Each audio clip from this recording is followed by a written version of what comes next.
I'm the happiest man in the world because I have you for my girl. And I promise you, my baby, I'm gonna take you on tours around the world. Oh yeah, baby, she said, ooh, she never felt so right. I said yes, baby, bring it on me tonight. She said, ooh, she never felt so right. I said yes, baby, bring it on me tonight. Again, just a warm welcome. We're about to get started. I thank to everyone who has arrived today. I'm glad that we're all here safe and sound and ready to celebrate this music and this culture from Jamaica called reggae. I mean, yes, thank you, Aaron. Somebody give me a round of applause. Thank you, Aaron. Oh, and the rest of you for joining. I think that's so excellent. Thank you so much. Thank you. Okay, so just a little bit of business. We're not introducing the panel just yet, but we're very close to that time. And as I said, 5:30, let's kick it off. I do want to start by thanking, and I'm reading, so bear with me, some sponsors. Without question, the ones who are on this board are easy for me to mention. The Broward Mall, where we are located currently, we have to thank them for their sponsorship.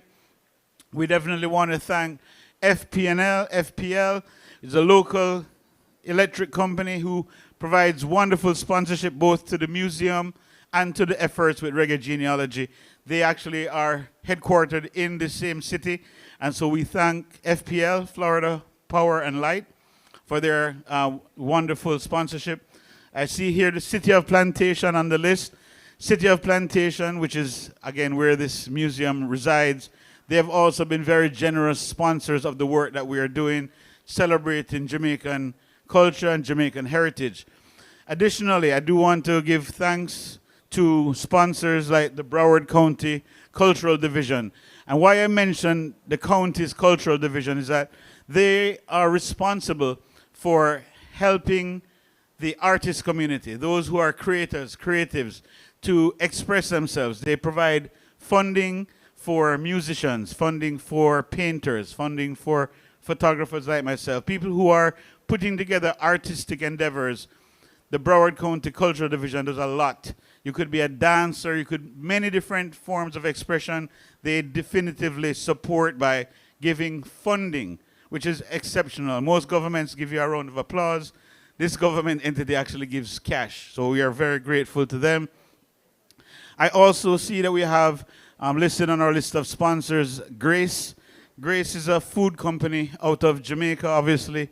Over the years, they've expanded and they do a lot of other things, remittance and all types of additional things. But Grace, as a food company, has also been a very consistent sponsor of Island Space Caribbean Museum. They are also a sponsor of part of our exhibit in the back, and they also give finances to us to produce reggae genealogy. So again, thank you to Grace. I also see on our list a new sponsor, Marby, who I don't know well, but I do know that they're doing beverage. And I know that beverage is important at reggae concerts. So I look forward to interacting with them. Again, they're a first-time sponsor, and I definitely am excited about their involvement and seeing how we interact with them for not only this event, for this one, and for future events. I also notice here that we have Only the Best Printing. So for those who are in South Florida, Only the Best, run by a Jamaican named Amal, has been doing a lot of the printing of things that are in the museum, and they do a lot of printing for a lot of events locally. Jerk Festival and many others they sponsor. They do the signs, they do the pull-up banners, they do a lot of the things that we have on display in the museum and will be on display at the actual Reggae Genealogy event. Quick question for those of us here today. Who knows when is Reggae Genealogy? Boy, that's a very weak response. Now, hold on, hang on. Yeah, it's next month.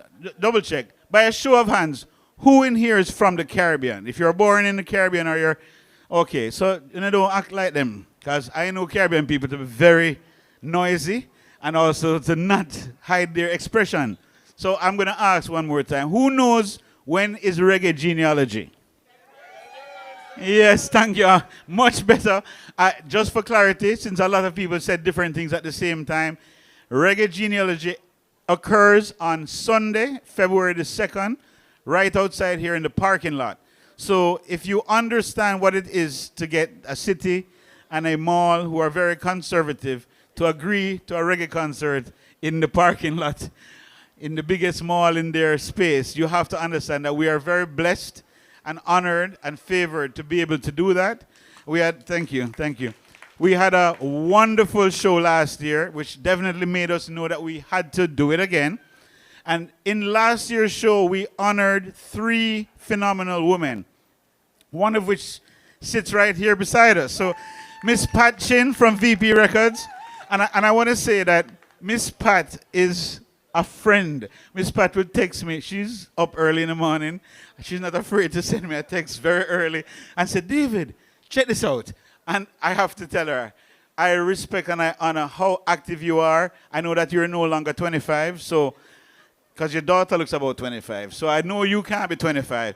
So we have to give you a lot of props. I know recently I heard you say something like you've been in the reggae industry over 60 years.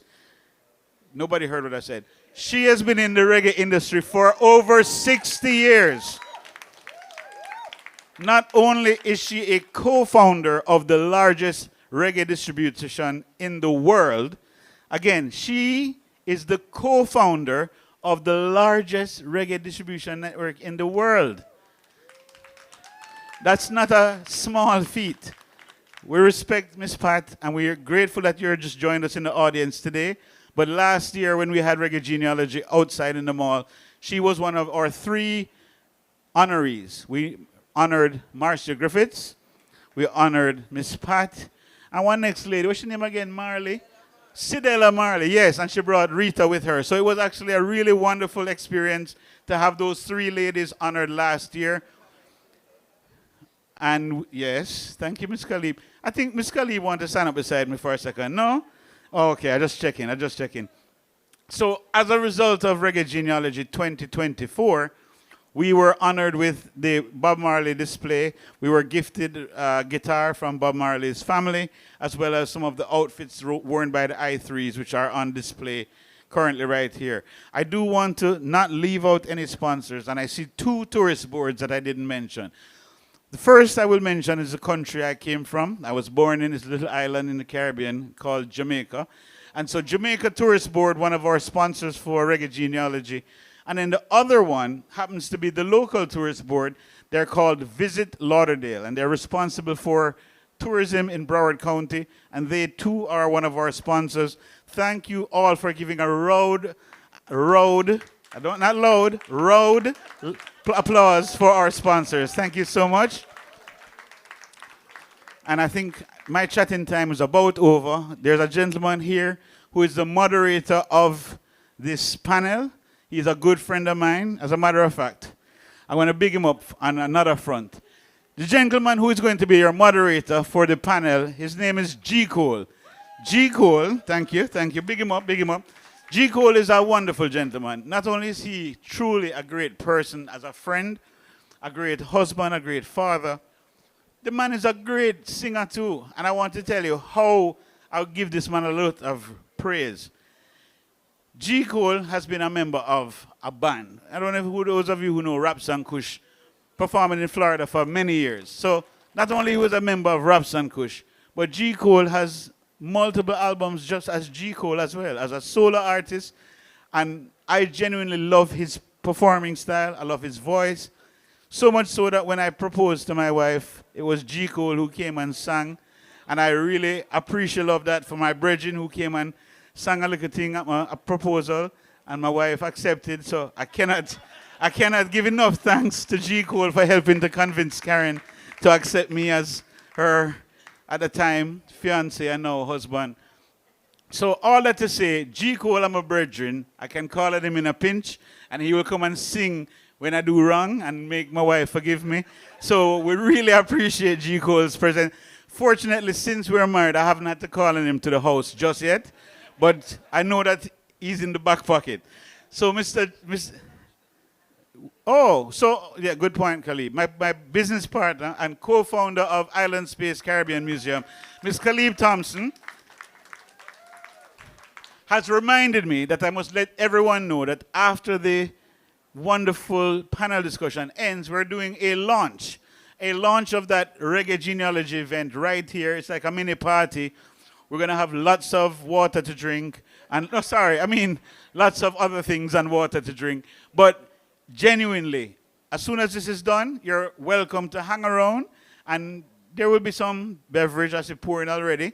But there'll be more beverage and there'll be other nice things to enjoy, including our company. So we welcome you to hang around and learn more about Island Space and about the Reggae Genealogy concert. The last thing I'm going to say before bringing G. Cole up is that a lot of people do things in business because they're motivated by the things businesses are motivated by, which is usually profit. And I run a business that is for profit. As a matter of fact, I run more than one business that is for profit.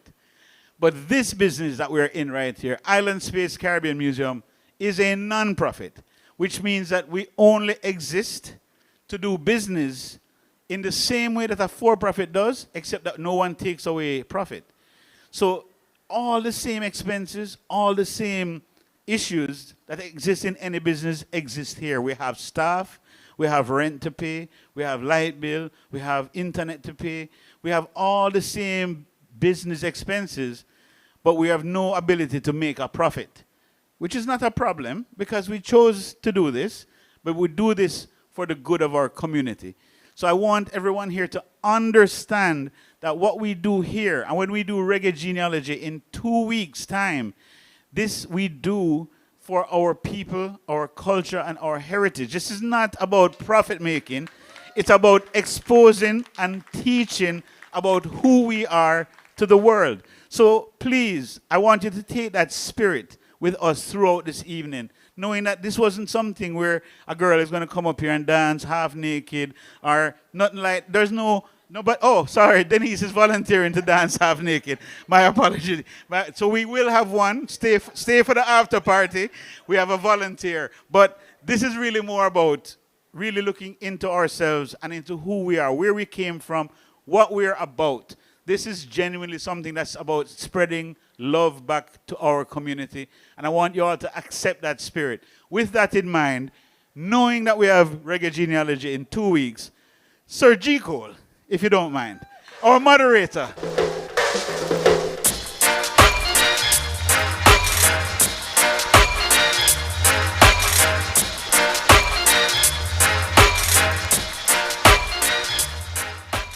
Good evening, ladies and gentlemen.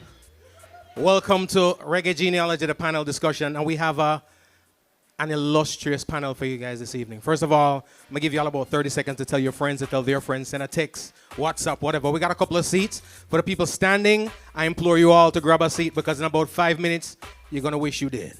All right, you know how a thing goes, Jamaican thing, Caribbean thing, people rolling in right after the bell rings, right?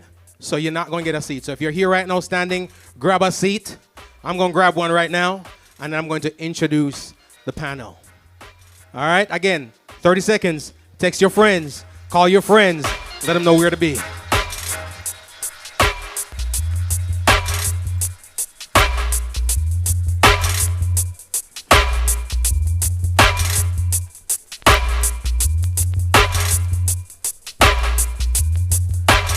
Again, my name is G. Cole from the podcast Homegrown with G. Cole. Some people know from the music, more people know from the podcast, the newer people to South Florida.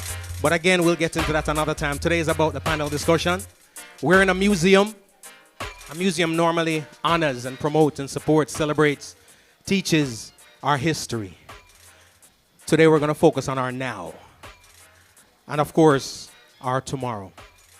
All right, so first up, from overcoming childhood disabilities and personal obstacles to working with some of reggae and dancehall's biggest names. She's amassed multiple awards, topped many charts worldwide, this culminating in a Grammy Award win in 2023 for her collaboration on Kabaka Pyramid's album, The Calling. She's done TV. She's an entrepreneur.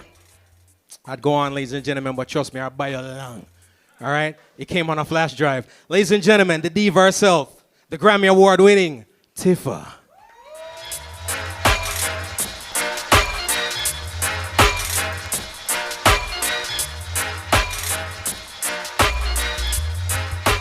Our next panelist, ladies and gentlemen, has worked with Loose Cannon, Island Records, Motown Records, Polygram Group Distribution, and ASCAP, where he started his music business career.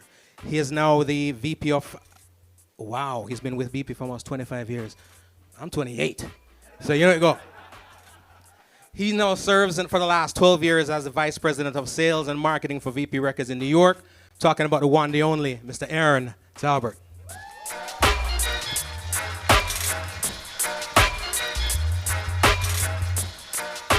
A producer to the stars, having produced for the likes of, and I'm going to go on a rant here, Sean Paul, Estelle, Morgan Heritage, Keisha Cole, Vivian Green, Leela Ike, Jesse Royal, Protege, J-Book, Jacure, Pressure, G. Cole, Collie He currently tours with Collie and I'm going to stop here because of time. Ladies and gentlemen, world-renowned instrumentalist, composer, and Grammy Award-winning producer, Mr. J. Vibe.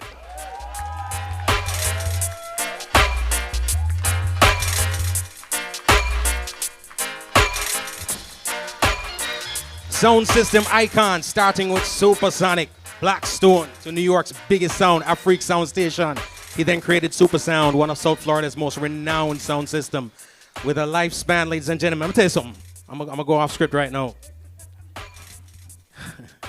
I love having conversations, but I love having conversation with those people qualified to have it with. Brother look like him young and him look like about 25, 26, 27. Long time I'm gonna do it. Long time, ladies and gentlemen. With over 36 years of tenure, he's now made his way to the big screen.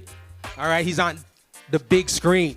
So the movie's on the big screen. His latest film, Unbelievable, is exactly that. Unbelievable.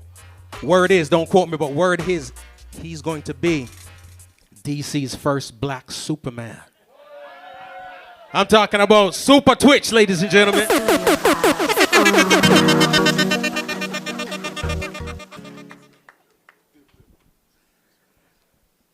This legend really needs no introduction. He's one of the founders of the legendary Bad Boys of Reggae, Inner Circle. And they've been creating hits and traveling the world since the late 60s, with hits like Bad Boys from the TV series Cops, Sweat, Games People Play, Tenement Yard, and one of my favorite songs all time, Garden of Black Roses. Ladies and gentlemen, the legendary Mr. Ian Lewis.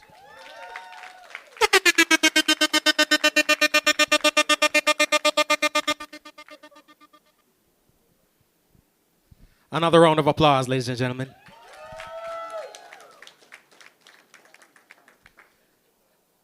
And again, welcome, everybody, and thank you for being here. So the topic today is the gentrification of Jamaican music. Gentrification is a construct. I felt the need to go down this road because prior to this event, I've been having multiple conversations, and people have their say, their thought, and it's passionate. We're all Caribbean people. We're more passionate than most, right?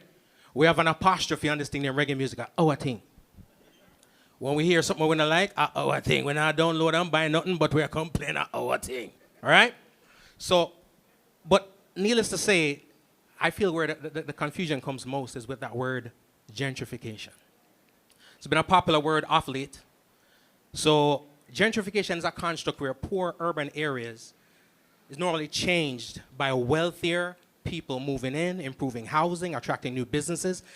Typically, though, displacing its current inhabitants. All right? So that's where we're going right now. It's not just about injecting resources and whatnot, right? It also comes at a cost, displacement, right? So that's why a lot of times when I hear the term gentrification, I know for a fact it's not being used accurately. But passion makes you do some crazy things, right? So we're gonna have some conversations today. Again, the gentrification of Jamaican music. Aaron, and I'm gonna go down the line with this one, right? When we say gentrification of Jamaican music, as somebody who has been tasked with selling and marketing Jamaican music, I won't relegate it to just reggae. What exactly does that term, gentrification of reggae music, mean to you? Mr. Engineer.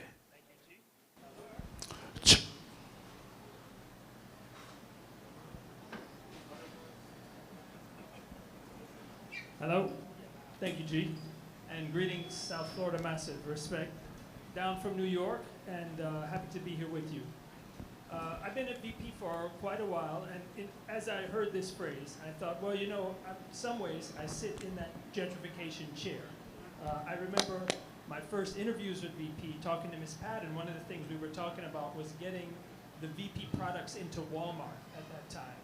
So I do understand the idea of broadening audience and trying to expand what we've done or what the music is or who that audience is, and that's a part of our day-to-day.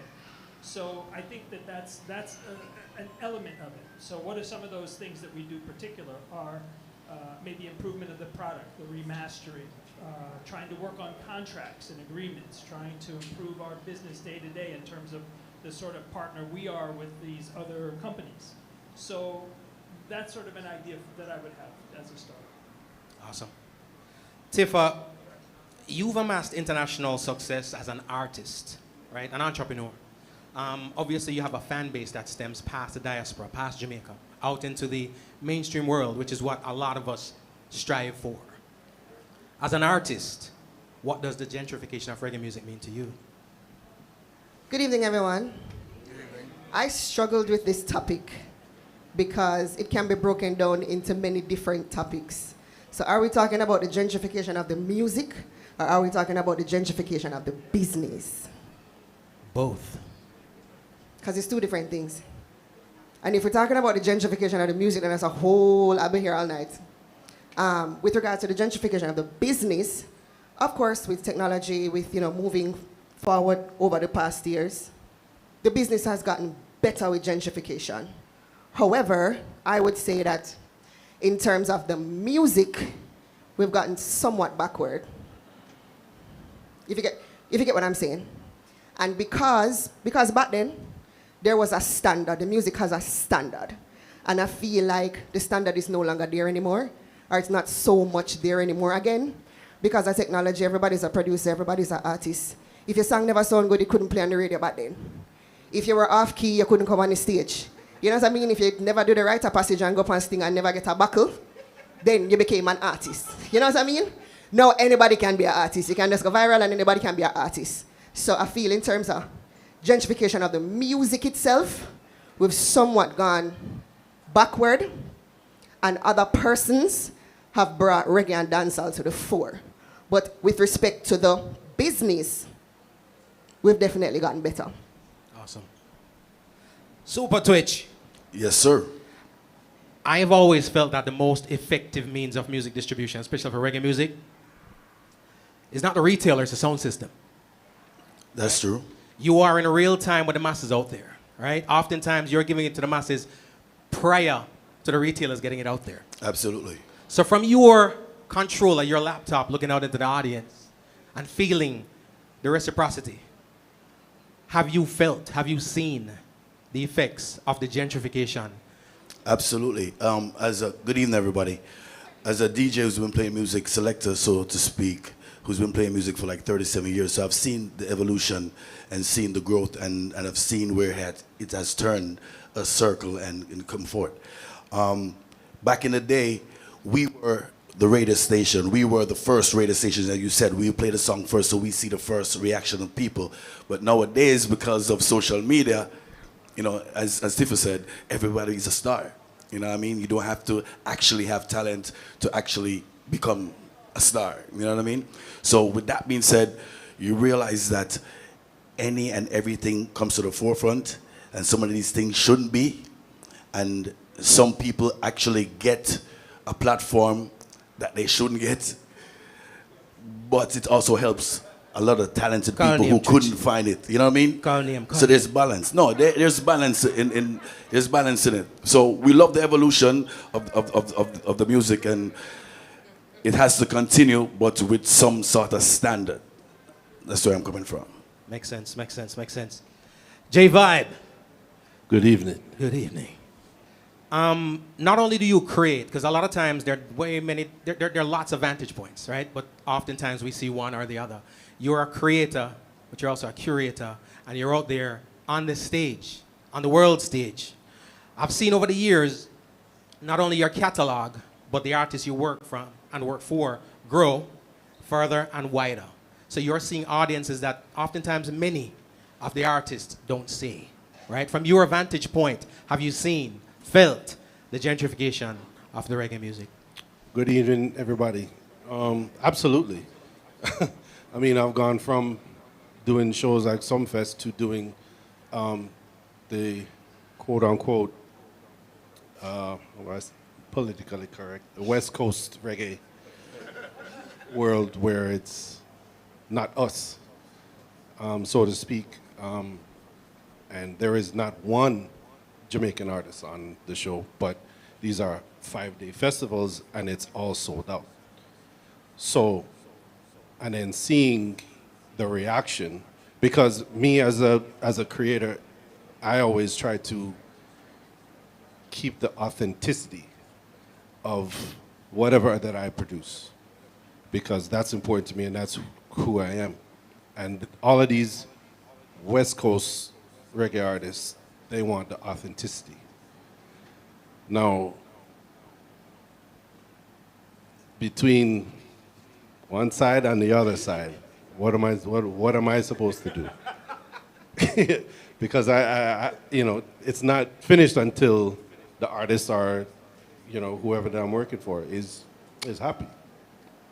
But, you know, I always get where, okay, why do they always sound like this and we sound like that? I said, well, it's very kind of clear. You know, you don't sound like us, not one bit, but the music can. And when the music does, and they sound like that, there's an imbalance. And so, you know, to me, it's still all over the place, but it's growing. And with our help, like Twitch, Antifa was saying, is, you know, we have to keep the authenticity of it. Yes. That's the only way that we can keep our genre alive and well. We need to keep the authenticity of it. And educate also, because those that don't have it but want to do it, they're gonna find other means, and those other means don't sound good. Right. Unless we touch it. So that's just really what it is. Awesome. Mr. Lewis. Yes, sir. Yes, sir. It's a pleasure to be here, sir, with such distinguished people in the audience, you know. Miss Pat, we have sold a lot of records together. One love. So a lot of your biggest hits by Inner Circle are consumed by people outside of our marketplace. Talking about TV shows. I travel the world. I'm yet to go to a resort and haven't heard one of your songs play. I hope the royalties are coming in, because I have never been to a resort and not heard one of your songs being played, or listen to a cover band that has some talent and them not have their version of Sweat. To be perfectly honest with you, I've done gigs where I've needed a song to rile the people up, and I just have to draw feet too. So, well, as long as you're paying some neighboring rights, it's all right. You know? my people will call your people, sir. But you exist, and your band and your catalog exist in a space where a lot of people aspire to go, which, to be perfectly honest with you, is outside of the room, right? From your vantage point, have you seen or felt the effects of this so-called gentrification of reggae music? Yeah, of course. It's obvious to us, you know, it's not a lie, to establish on what she said about the business part. What a lot of young artists don't realize is that they're going to get old. And what they're going to look for publishing a 5-day-old song, it's not going to last. You understand me? So it's not, every hype is a good hype. You have to think of yourself. You might be 25 now, you say, hey, I'll run the place. But are you really running the place? Because everybody says Spotify, everybody says this, that. But what are the numbers? A man says, I'm in an empire. I have the privilege to own, you know, a big studio. I've seen budgets for the big artists, the small artists. I've seen Miley Cyrus. I've seen all of them, Pharrell. Totally different level, my brother. Totally, from creation to end is thought out and is budgeted. So charging a man the biggest money don't mean what how long it's going to. Just like it's business, you know. It's music business, capital letters. But everybody want the now business. You understand me? So with modern reggae, if you understand what modern reggae is, just like G-Vibes are talking about the California bands, they are doing business because they are only using. I mean, honestly, if you want to be honest, we borrowed, you know. Because ska came from boogie woogie. If you know music, we come on it 24. It's a 12 measure bar. Tumpa, tumpa. That's how ska was created. And as the country changed politically, you know, reggae came and the consciousness. All right, look at how old would Bob Marley be today? 80 years old. Is his music old? It is fresh as, you understand me? And if you ask anybody as business go, you go to BMI ASCAP, Bob Marley's statement is on 4 pallets. So he, as one artist, is making more money in terms of just performing rights than the whole hype of dancehall. So where is real? Let's talk seriously. Where is real? Just like you, everybody's here, you got auto-tune. I can make this pretty girl sing. She can't sing, though. Can she? No, she can't sing, but I say, Google no, her. sorry, don't kill me.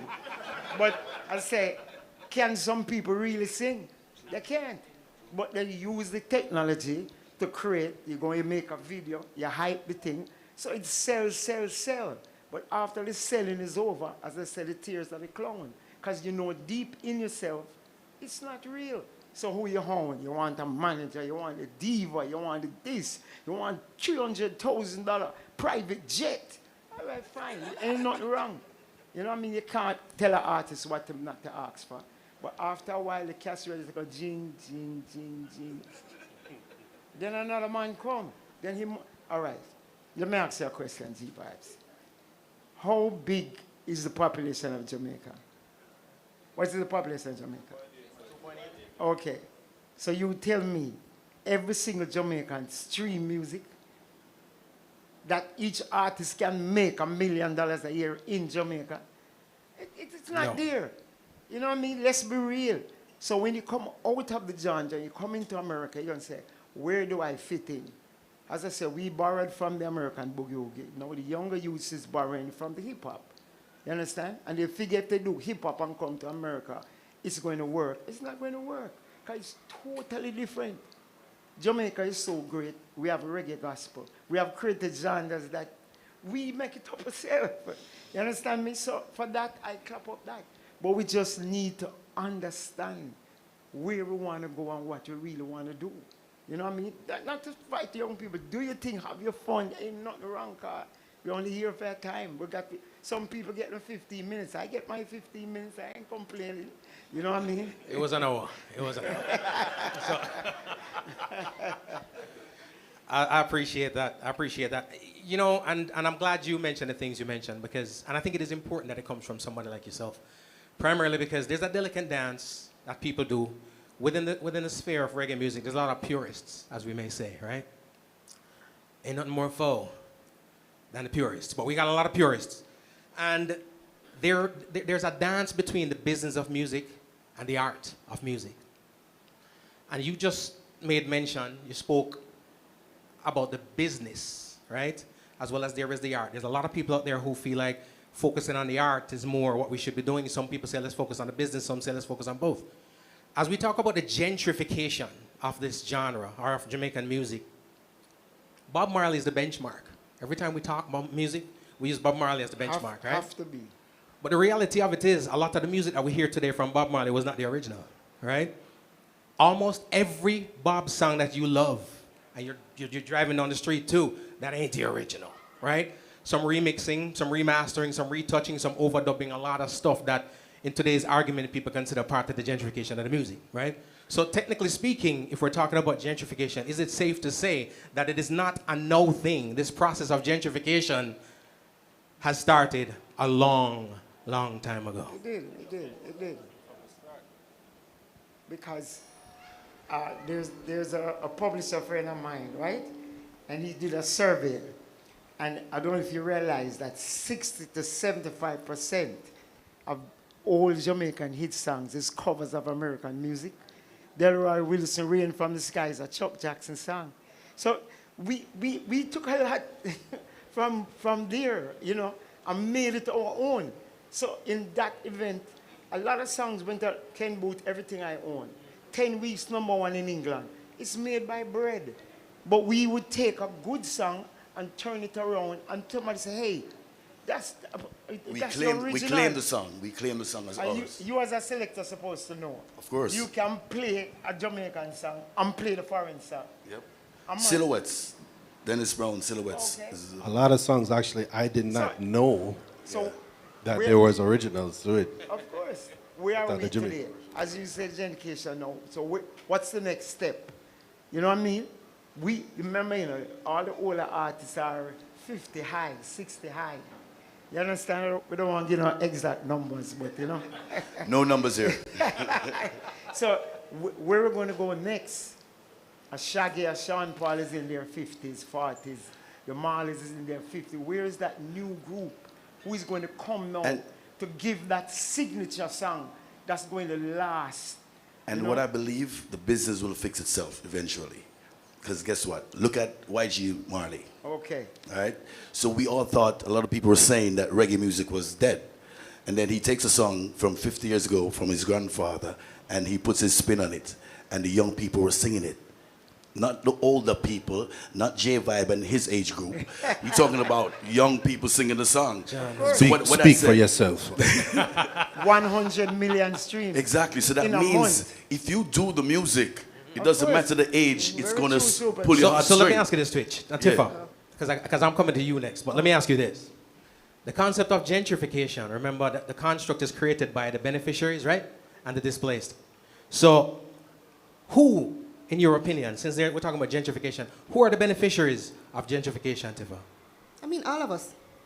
There's not one person that benefits from, if it's done properly, there's not The one. business. Yeah, there's not one person that benefits from it. And to reiterate and to kind of, you know, touch on what Daddy was saying and Twitch, again, it comes back to a standard because it was the song by YG Marley was properly done. Right. You know what I mean? Right. Because you can take a song and flip it and then it sounds like foolishness. You know what I mean?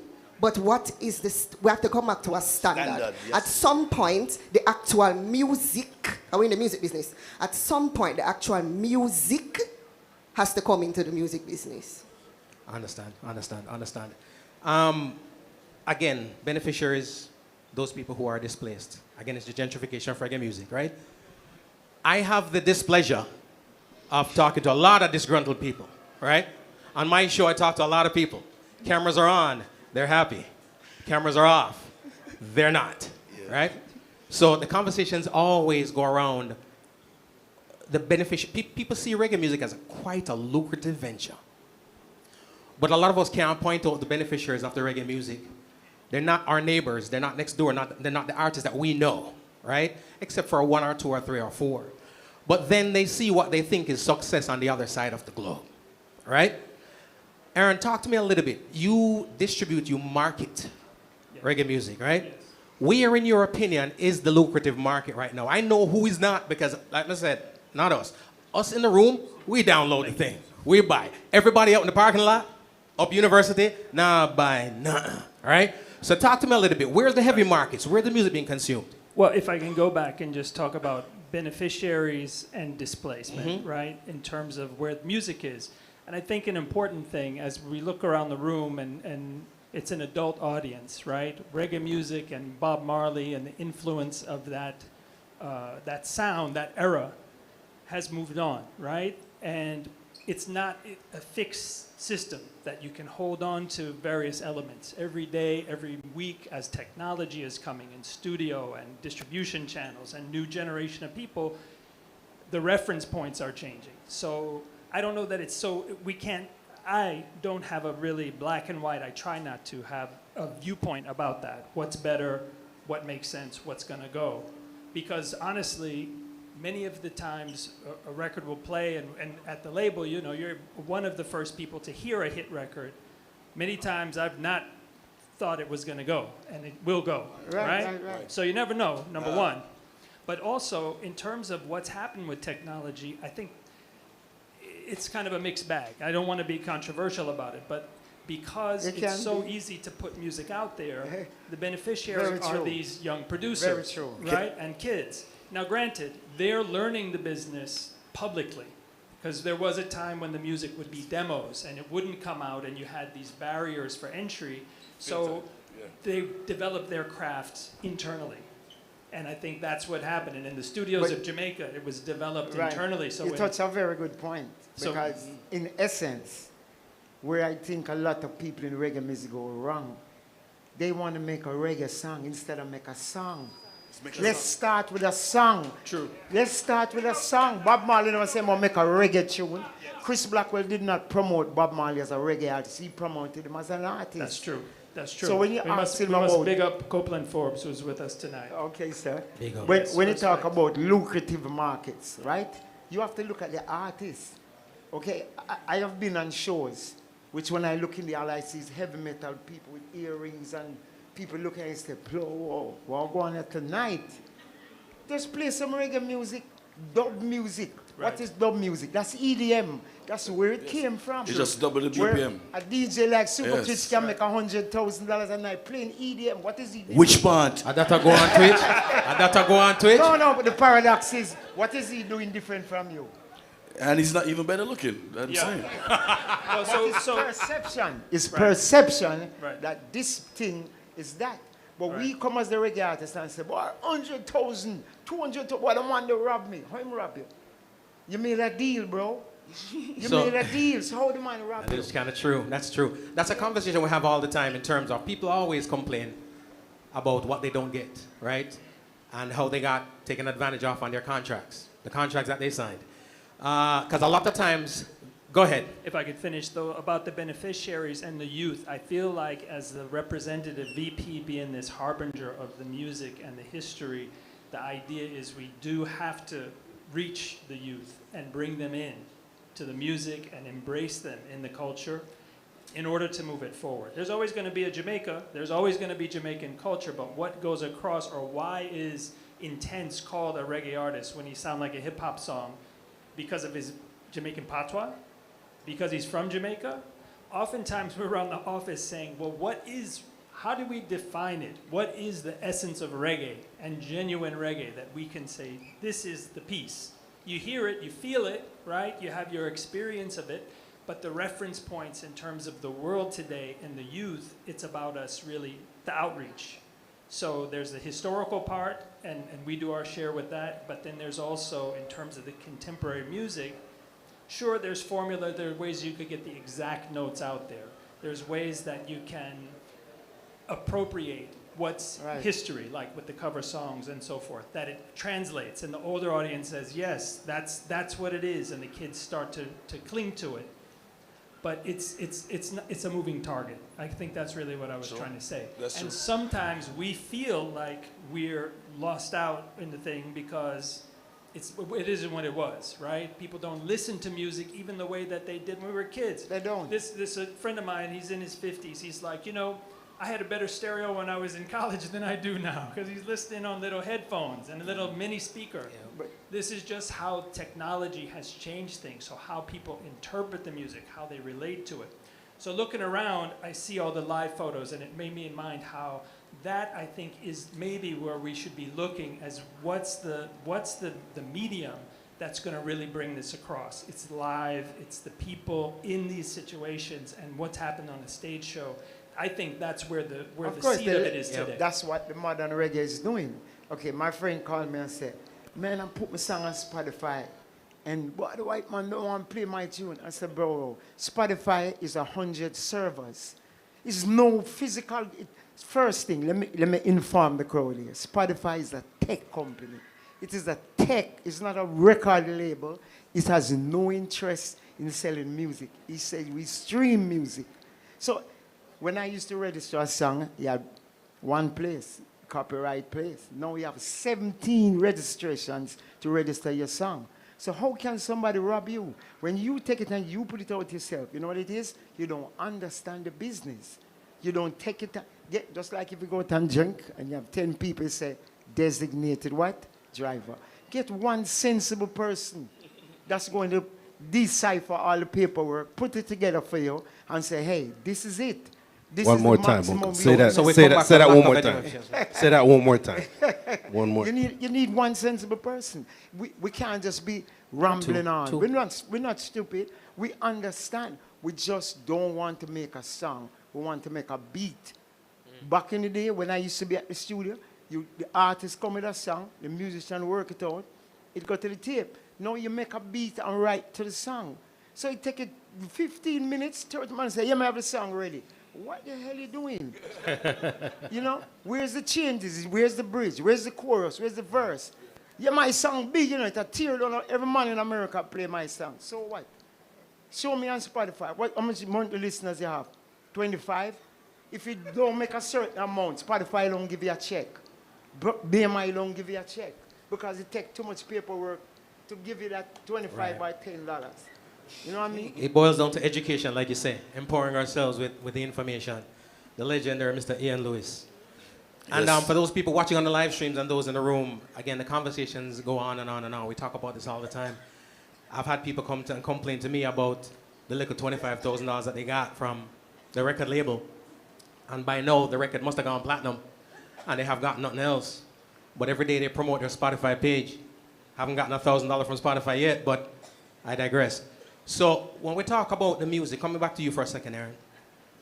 Talking about, again, we're staying in gentrification because this is the conversation that's being had. Your resume dates back to R&B, pop with the Motowns and polygams and stuff like that, right? 1988. 1988, just a couple years ago. But that's a time when we saw the Dionne Warwicks, the Aretha Franklins, people like those actually making great music but not able to performing outside of the Chitlin circuit. So what we had were other people, not us, white bands, white singers, redoing their songs, right? And going into other places and performing them and making what were regionally successful records for the original artists, mainstream hits for the people redoing them, right? Talk a little bit on that. Is that gentrification in itself? And also, that was an era and a time that people were panicking, but it went away.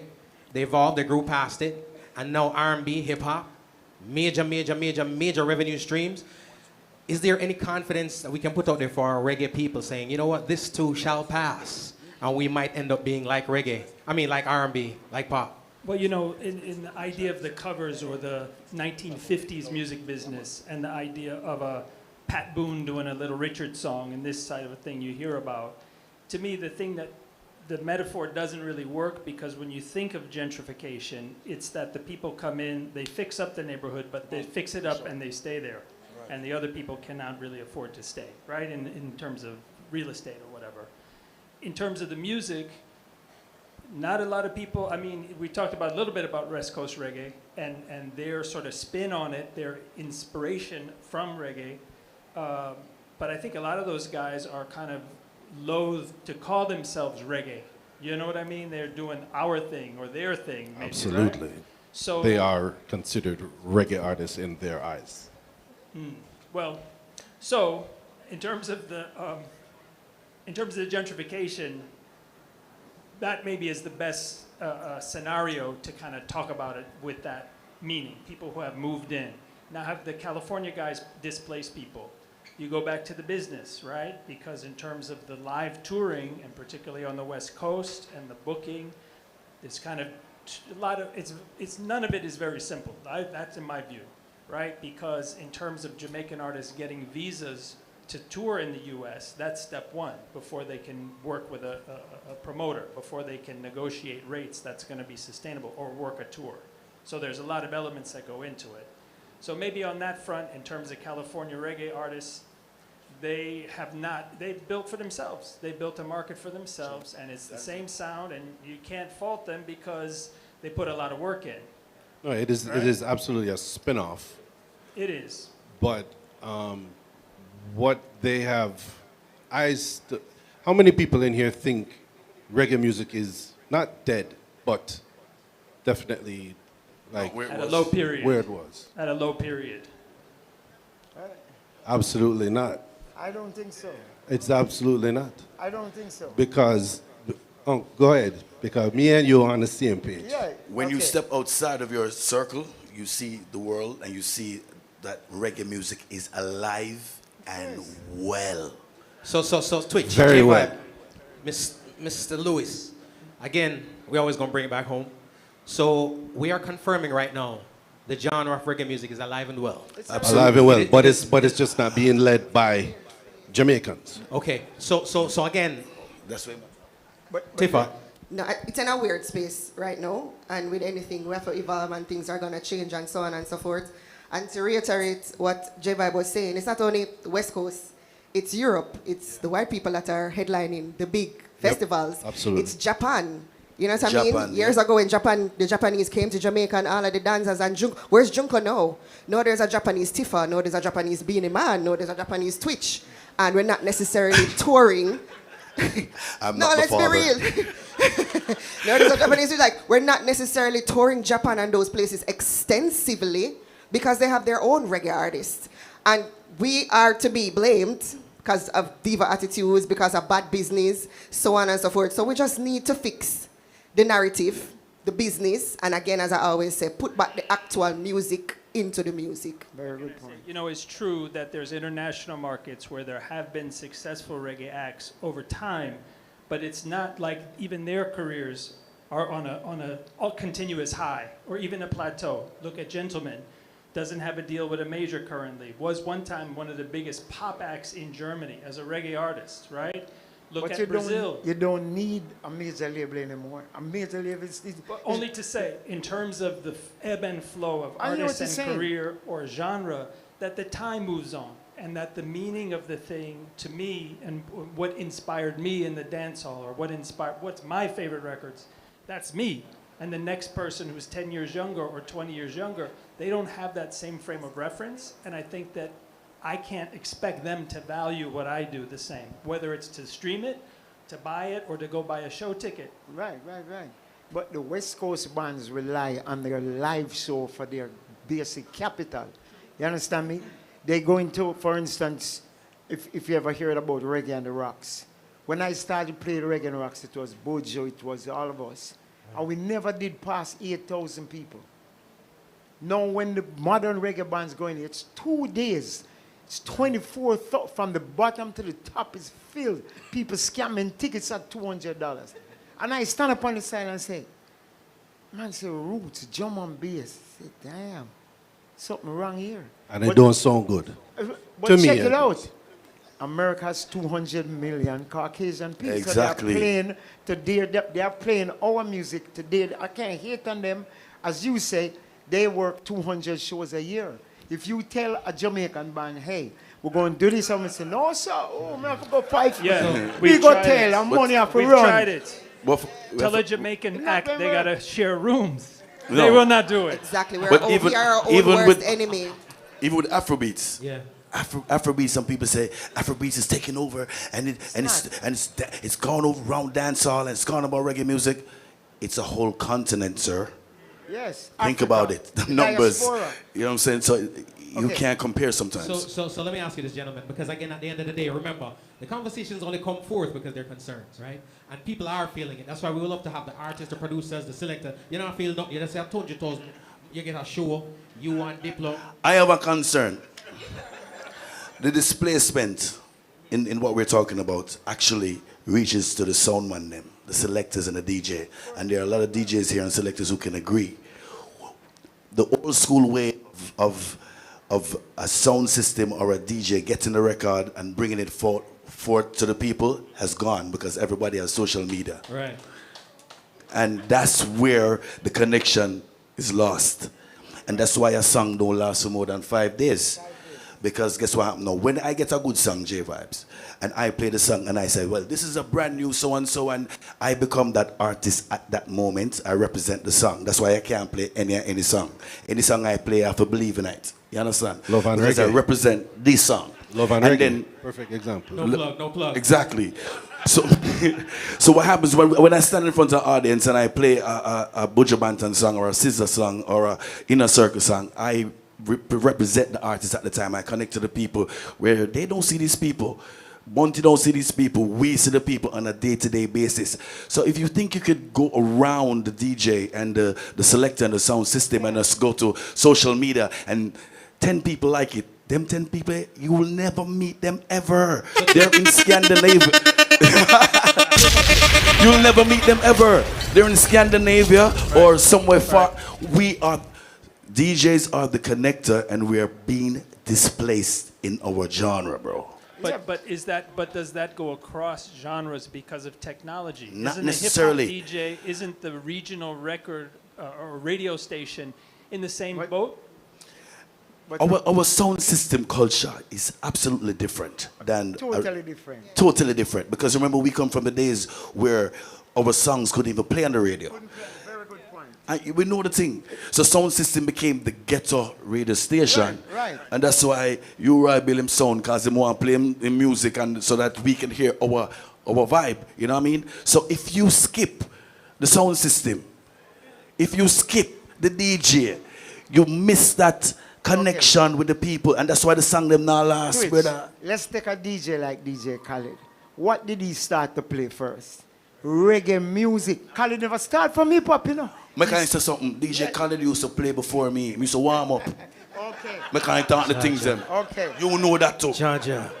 And we the best put him to be a But millionaire. it's a good youth. No, nothing wrong with Khaled, but I'm just showing you is how something is represented. You understand me? YG boss because of his mom and the song. You understand me? And what he did, he brought back a Bob Marley song. A lot of people don't know that song. What song? 1972. What song did he use? I know the song, but if I go in, I'm going to forget the name. I know the Okay. song. How much people know what song he used? It wasn't a big Bob Marley hit. It Exactly. was Kaya- Crisis. Kaya album, right? Crisis. Kaya It's from not a- Kaya Crisis, album. right. It's not a big Bob Marley song, but how they put it together. That's why I say the song is the most important part of it. Now, if the song don't match the singer, okay, I'm going to give you experience. No. I was on a big festival in Germany, and when Don Penn run out, the place erupt. I mean, no, the rhythm, the bass line, unbelievable. But she couldn't sustain because the artist was a little, you understand me? It got mini vanilla. Makes sense. They use a face to sell a You would say it. yeah, no, I tell you the truth, but it's not a lie. So there's a certain level of marketing what is included in the thing. You understand me? The hype. Can we believe the hype? 5 out of 10 times the hype So- sell us wrong. But here's the thing, though. Let me ask you this. Again, we're here to avert crisis, right? We're all here for the preservation of the genre and preservation of the culture. We focus a lot on yesterday. And I do believe that if we study the root, that's how we affect the fruit. However, we're looking for tomorrow. Most of the success stories that we speak of right now are either not here, are ready to go off on a spaceship and live good life. Twitch rich. Them man is soon gone, Wow. left sound system. J-Vibe. All that stuff. Talking about the future, talking about the future as we come up. What are we saying to the young people coming up right now? Because you mentioned YG Marley. There are certain names I never bring up when it comes to musical conversations because they got a cheat code, all right? I couldn't get the clearance for that song, but again, I digress. So what I'm saying is this. What are we telling the upcomers right now? Because if we keep pointing out that, okay, well, he has the leg up because he's Bob's grandson and the mother is this person and that person, whatever, and this is how it's done. They don't have that advantage. So what are we saying to the young people right about now to get around the so-called gentrification process? Twitch, talk to me. So let me say this real quick.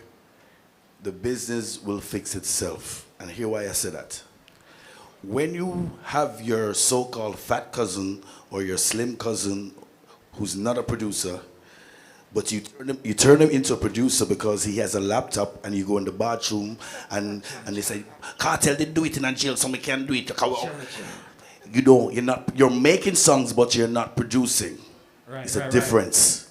So when you make these things, it's only going to last for so long, and the business will save itself because the audience going to listen for 15 minutes and move on. And then them gonna realize that, listen, we have to actually do some production. We have, because none of these youth have talent, you know, but them have, as I say, a cheat code because of what, who them know, or the money them and have. this is a digital age. Right. And as you said, auto-tunes, everything. The business will fix itself. Believe you me. Because we are here to talk, and we cannot forget the past. We can't forget the elder them who set it for us, and that cannot die. So eventually, them are going to learn, it'll fix itself. And that's what I believe. I think we have to touch on also training. And everybody not going to go to university to study music and, you know, study engineering, but everybody come from a school. If you're taking it from then to now. Everybody learn from whether jam is, whether inner circle, whether, you know what I mean? No, most DJs cannot mix. It's the most annoying thing to me with the transition. Like, I'm being honest. When I go out, it's the most annoying thing because Most of them mix up. they cannot mix.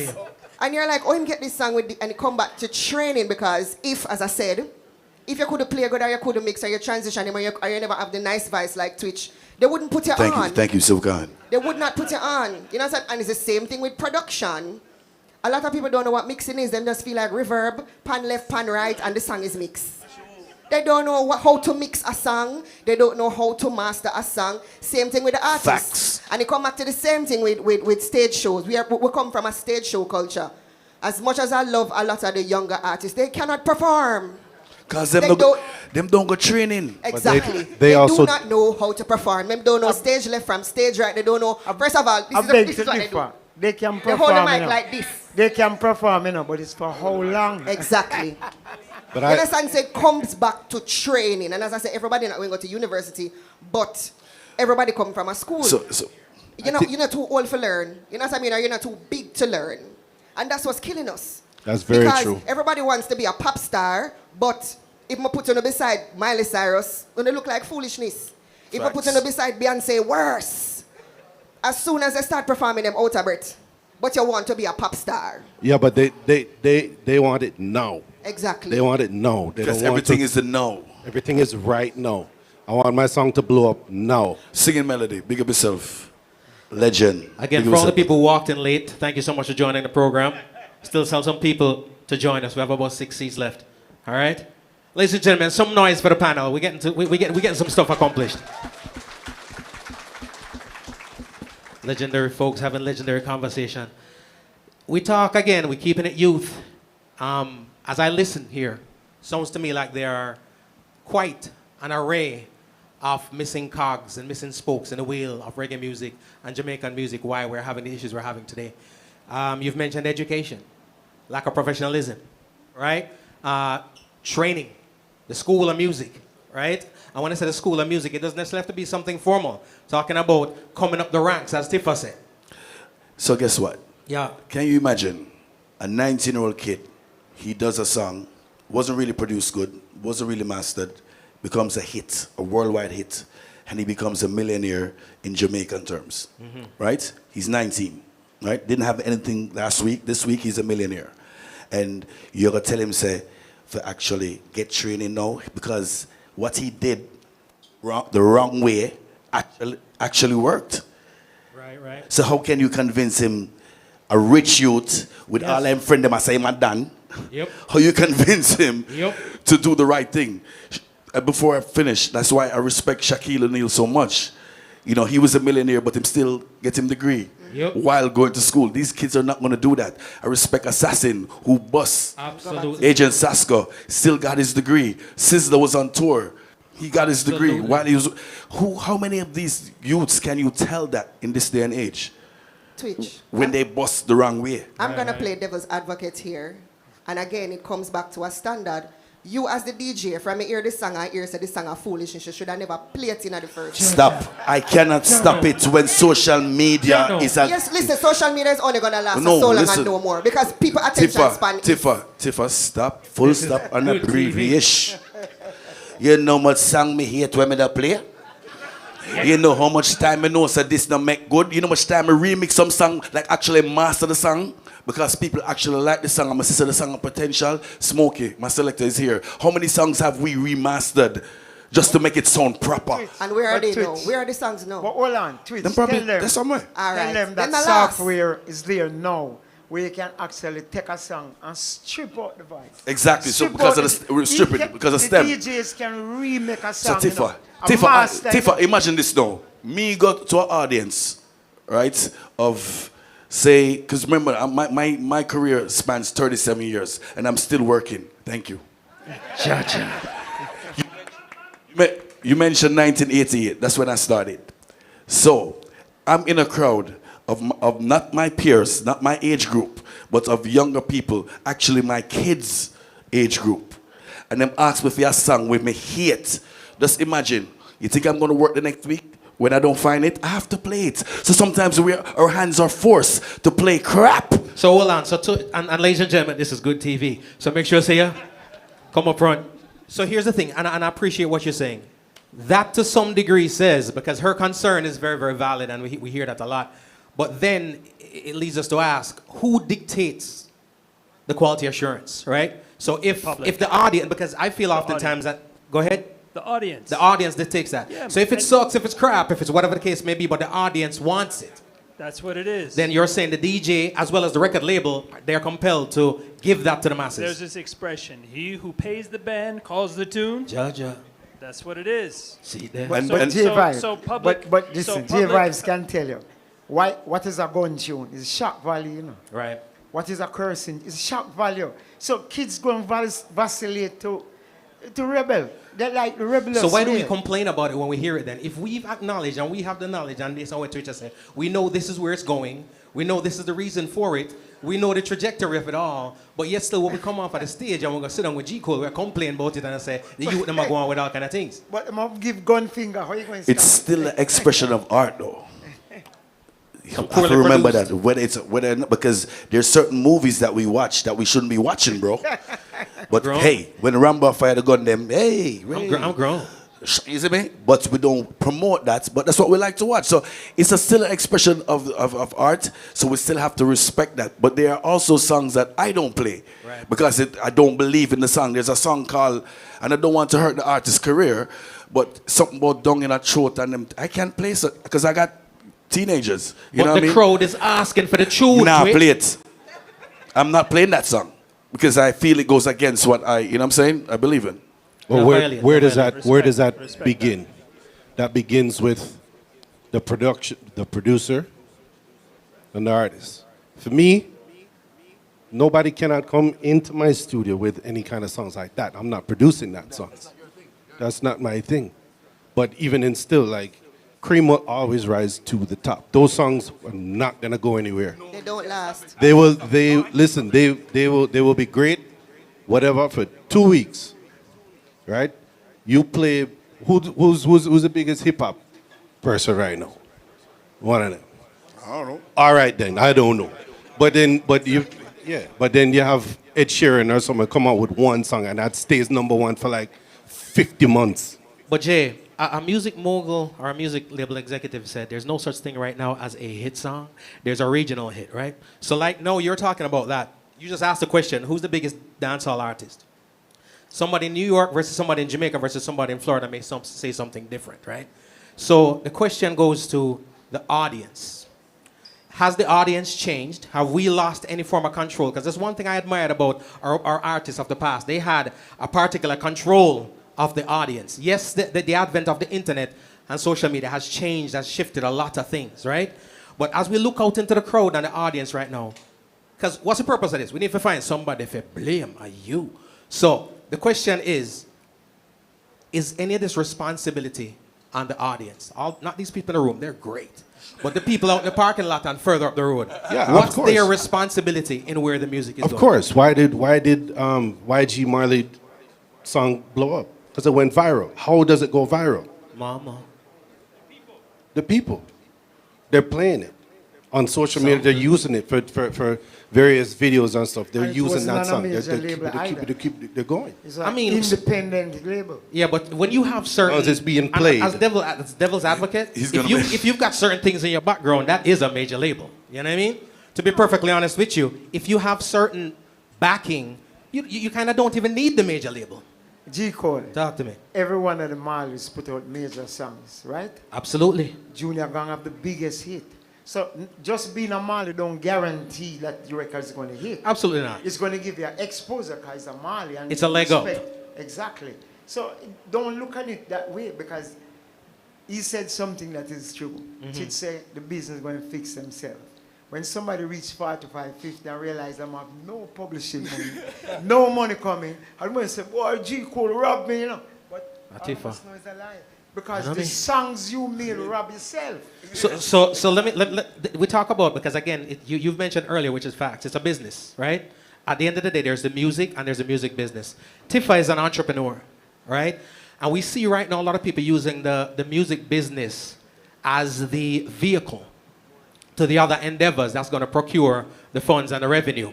Is that where we're going right now with reggae music? I'll ask that to you, Aaron. Is that where we're going now with reggae music? As reggae is just the vehicle to take you to that platform where you can go ahead and make yourself resources. Well, I'm thinking again about this idea with the gentrification, right? And to go back to the California thing again. So this, we're talking about probably 15 years ago when this was really starting to happen and break in the US, maybe even longer, where they would get in a van and be out on the road for weeks, doing show after show, building an audience. They started doing their own merchandise, sweatshirt, t-shirt thing, everything, and selling to these local communities. It just happened that a lot of these guys were in California, where was the home base for Apple Music, Cupertino, California. And iTunes people would go out on the weekend, people who worked at Apple, and go to the local clubs, and they would see these kids. And these people would be putting out these records for upload, and they would be getting positioning on Apple. So it was a regional scene. And I think regional stuff still does happen, obviously, but the other part is with technology. And I think that's where it's difficult to make a definitive statement and say, this is what it is, because it's always changing, one, and because from where you sit. If I'm on Twitter all the time, I'll tell you one artist. If I'm on Instagram or if I'm on Meta, I'm going to say something different, right? Because this is what's happening, or particularly YouTube. What we see is that Jamaicans, or I should say reggae audience, dancehall, Jamaican reggae artists audience is primarily on YouTube, for whatever reason. It's true. Around the globe. Very true. Well, right, it's lower cost, what have you. But very influential, but as you mentioned, it's Spotify's technology company. They're not thinking about what's breaking on YouTube and how am I going to position it. They've got their own business, their own artists. So with this expression about fragmentation of media, that's one of the big struggles for all of us. But still, going back to this idea of gentrification, the reggae neighborhood is sound. There is business that's going on. There's people who you can look around this audience and see are prosperous. So it's not like it's a slum or that it's forgotten. I think about the metaphor of the city of Detroit, where I was born. And 10 years ago, they had lost, their population went below 1 million people, right? White flight and all of this. For years and years, the idea of just black people just being put on their own, right? So this renaissance, this revival is taking decades for it to happen. But when they win the Super Bowl, just joking. But you'll see how these things turn around. And I think that this is part of what we're experiencing. When I think about reggae, Bob Marley music, part of what happened, the reason that it meant something to, and sorry for this promotional plug, but I'm down here because we're doing this exhibit about this photographer, Peter Simon. He put out a book in '77 called Reggae Bloodlines. I was in high school, that's how I learned about more than Bob Marley. Ross Michael was in there, Jacob Miller, so on. And that was a conduit, that was a pathway for me to learn about it, right? And it's exhibited at Island Space during the month of February, so you must come back and see the exhibit. So, but the idea is that what was happening socially, politically, right? Martin Luther King, I don't know, I'm sorry to make this plug, and it's kind of all over the place, but everybody saw Summer of Soul. Do you know this movie? Questlove put on streaming, right? And there's this other one on Netflix called Save the Children. So one is from '69, one is from '72, and it chronicles this idea after Dr. King's assassination and what was happening, political funding, what was happening in terms of social movements to get black people kind of refocused, right? Or whatever you want to say about it in terms of the outcome of that post-civil rights era. But the idea is that that influence culturally for black people around the globe, reggae was born in that moment, right? That's when it went from rocksteady, where Bob Marley and that message started to really formulate. Yes. So that's how I look at it. And the idea is that that was that moment. Think about today's cultural moments and where it's at and what's going on socially and politically. That music doesn't match the mood of the people or where the people's head is at right now, to a large part, right? There's people who still are on that, who that's where their mind is. But in terms of masses and the ebb and flow of the music, I think that's maybe something that we're dealing with. And so staying committed to the music, staying committed to the culture, staying committed to that message, that's what I'm seeing. Awesome. Awesome. But J. Cole, go ahead. I want to ask you one question. Do you think dancehall and reggae should be in the same genre? In the same genre? Yeah. Well, my answer for that is twofold. It is no. Technically, it's not the same music. However, the yes comes into this. When you look at the metrics, the genres, and I'm sure we ask this question only for accreditation, Grammys and stuff like that. That's the only reason why we care, where they go. So when we talk about the metrics, there is never going to be enough dance hall albums out. The Grammys recognize albums and of recently EPs. There's never going to be, it has never been in the course of a year where dance hall albums had been put out to meet the numbers, right? At least submitted records. So right now, you're scrounging to put the two together to make the genre categories survive within the spaces that award our music. So, like I said, the answer is twofold. Do I think it should be separate? Yeah. Is it smart to separate them? No. I don't think it can be separated, but what's the definition of reggae? The bass line leads. Correct. Dancehall is the same thing. So I guess that's why they just put it. Well, actually, hold on. 90s dancehall of a bass line. Yeah, true. No, it's different. It's different. Isn't it? 100 bar for a bass line. That's true. But remember, when in this day and age, when we say reggae, if we're being perfectly honest, what we're using is the most popular word to sum up all Jamaican music. Right? So, because truth be told, if we're going to dissect it, there's some ska albums, take out them 5 there, take out the 19 dancehall, whatever the case may be, there's 4 albums, one's mine. You know what I mean? So what I'm saying pretty much is we have to keep the genres together for the life of the Grammy category. Grammy. Yeah. Yeah, but guess what? So I don't respect the Grammy because you have not Cameras rolling, this is good TV. Well, not the sound in a way, but I get a Grammy already. And when I was in there, I don't think as much people was in there when I get. It's like 10, 5. All right. Them give you in the daytime and nothing happen. Them pass it through like, you know what Soldier did? They filmed and made their own thing to look like. You'll never get on TV. You'll never get prime time to say, hey, this is a music that caused the police to play reggae, the specials, the selectors. We have influenced worldwide music. We'll never get that credibility. That is true. We'll never get it. And by the way, ladies and gentlemen, Tifa, Grammy Award winning. All right, 2023. J Vibe, Grammy Award winning. Also, my album ain't even submitted.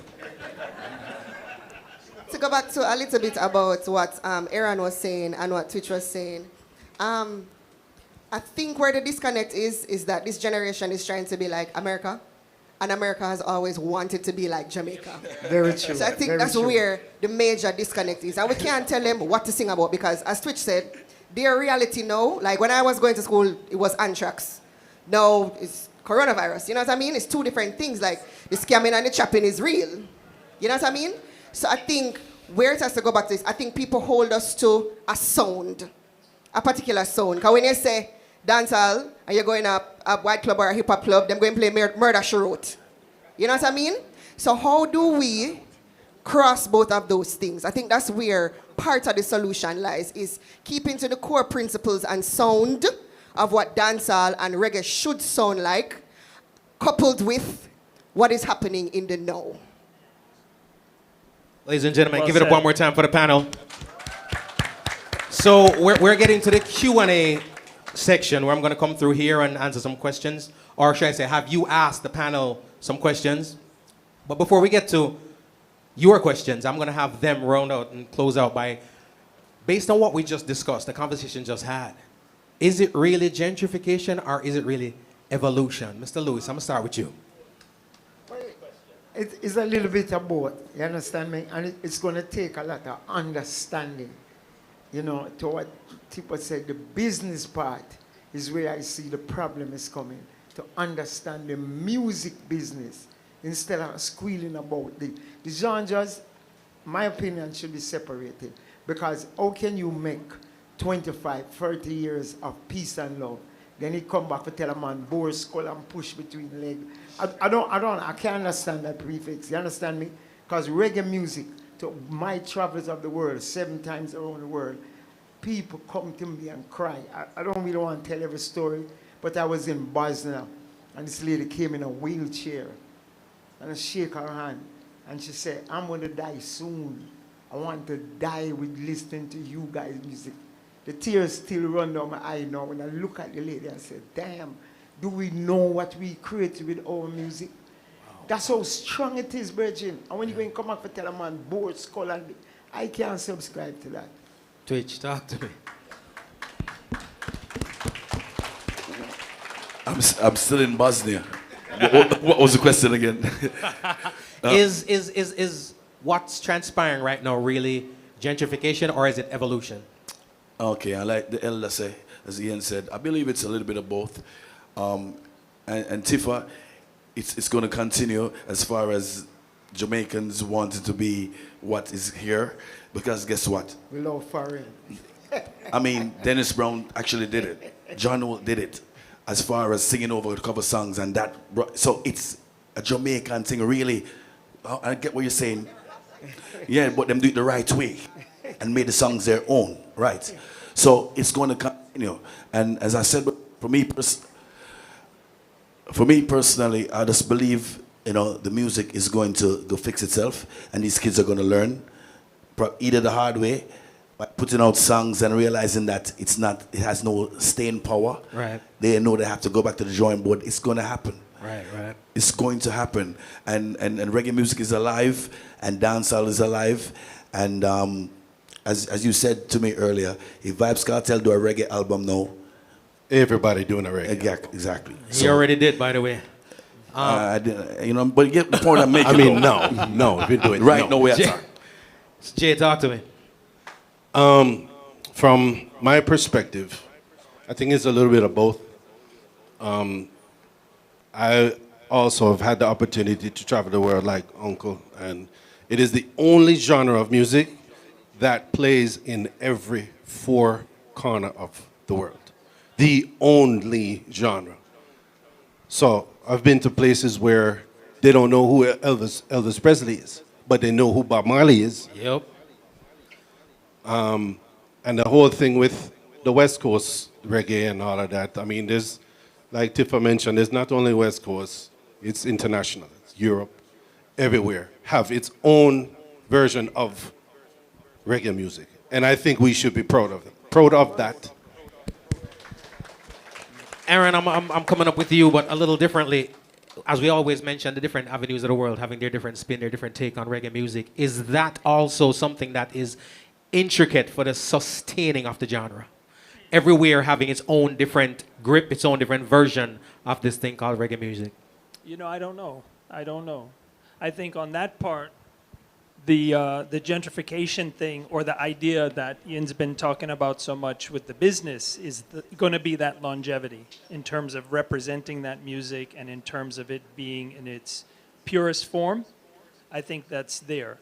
Whether or not Brazil continue, because as you just mentioned that, this friend of mine showed me how Brazil, there's this new style that they're doing, Brazil country music with Portuguese lyrics. So in terms of the world and again, technology has changed this so much where people are exposed to things in such different ways and contexts. It's a tough question. I don't know. Tifa, as an artist, evolution or gentrification? Check. I think it's I agree with everything that everybody said here. I think it's a little bit of both. And with regard to what Aaron was saying, I think in terms of exposure, it carries the music to the 4 corners of the world, irrespective of who is singing it, but it hurts the core and the artist, the original and the core. That definitely means that we have a part 2 coming the next time. Ladies and gentlemen, some more noise for the panel, please. So we are at the QA part of the program, and We can do one of two things. We can either ask a question for the panel, anybody can take it, or if you want to field it specifically to one person, let me know. We'll get that one person. We're going by show of hands. Who first has a question? Jaja, you walked up front for Jano.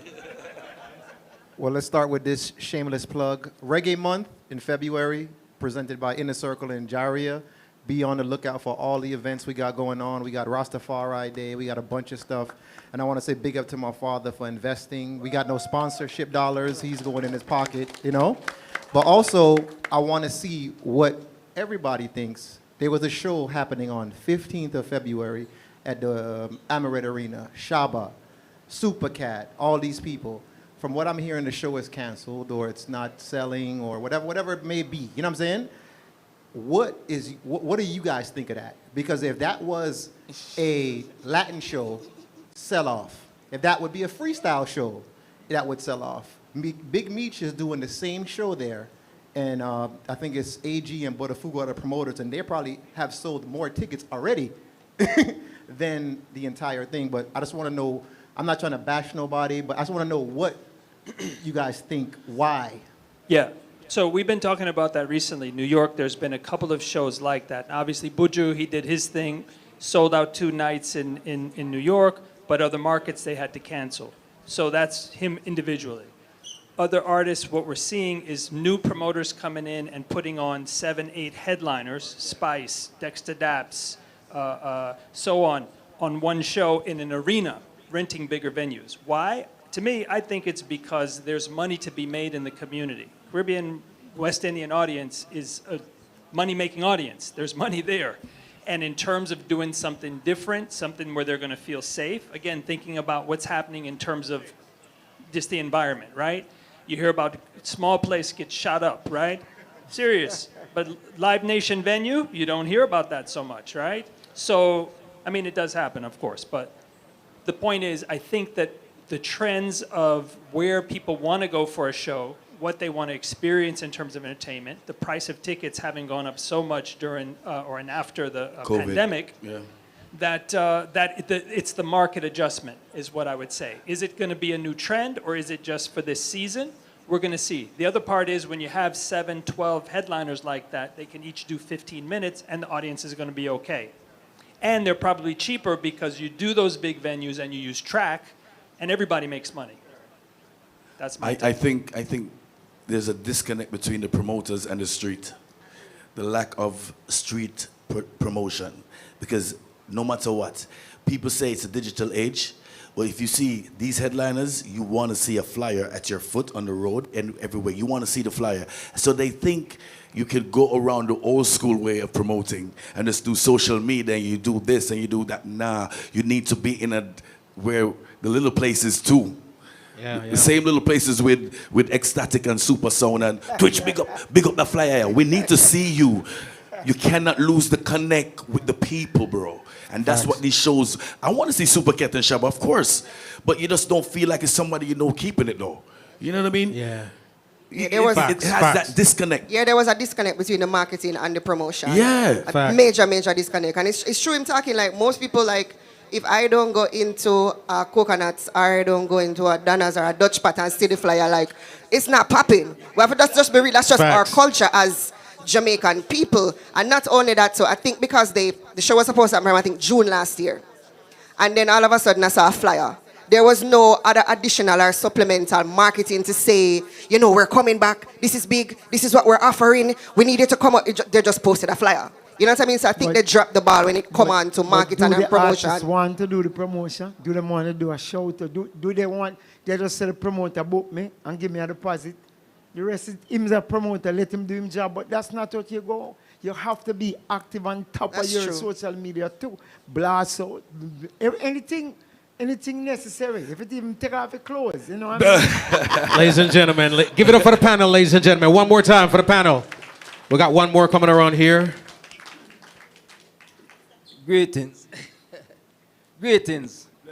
My name is Tal Majila, saying a reggae artist who won the circuit, no, for a good while. Saying, no one never heard of I. Big up to G Cole. No, this is my first attendance, you know. So I have a question for the panel. For a man like me who want to spread the word of cultural reggae and Rastafari, and to find that niche, to find the person who share my views and opinion and ideas. Because to the marketplace they them know.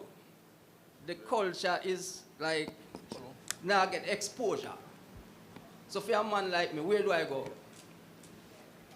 Let's start with Rasta. Come like a bubble left go good. So all the things set up right now. Okay, so the views that you and I have from how we grow is not the same anymore.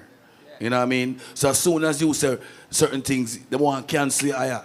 You know what I mean? But you have to stay strong to your beliefs too as well. You know what I mean? But to find a niche, you just have to keep going. You know what I mean? Keep staying true to your beliefs and try not offend those guys. Yeah, but you know, if you understand, my brethren, you just have to make the music that the people feel. That one song can turn your whole career around. So don't compromise. Don't try and make a little juggling tune just because man say make one. Just stay to what the essence of what you feel.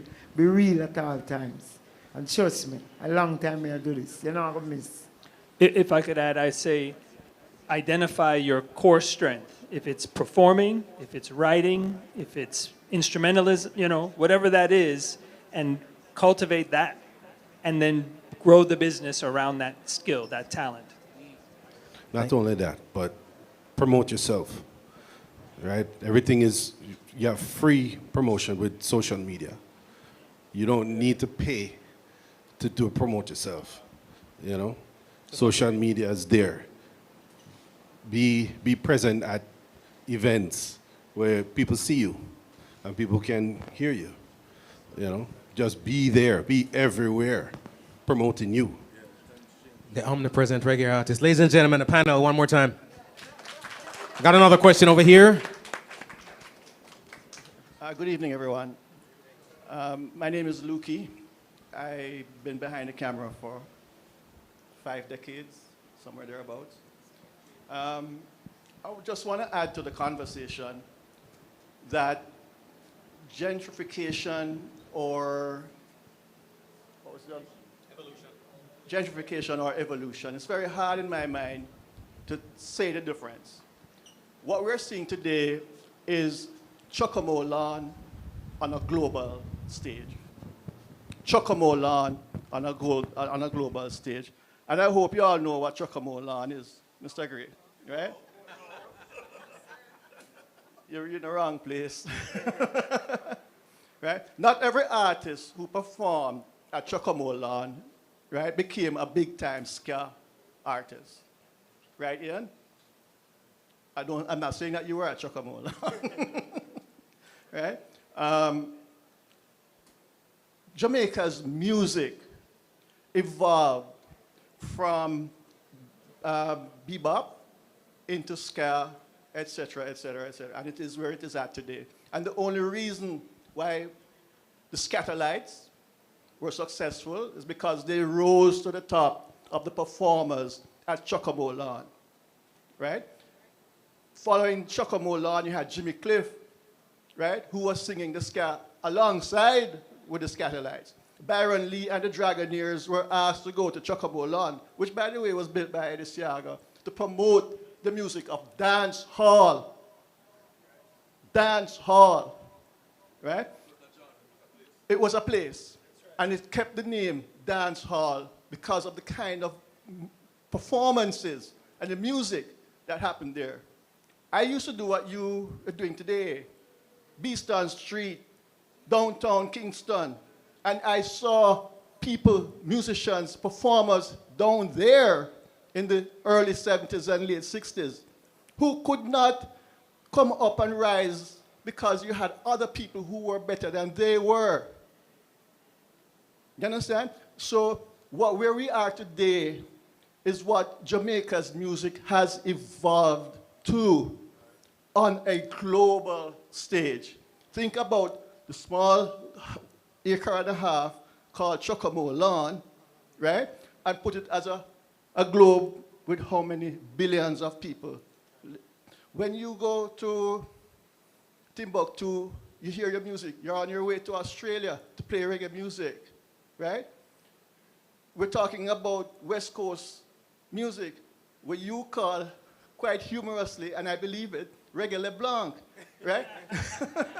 Right? Because that is where we are, and that is what we are proud of as Jamaicans, that we have affected the social consciousness and the socialism of the globe, the entire world.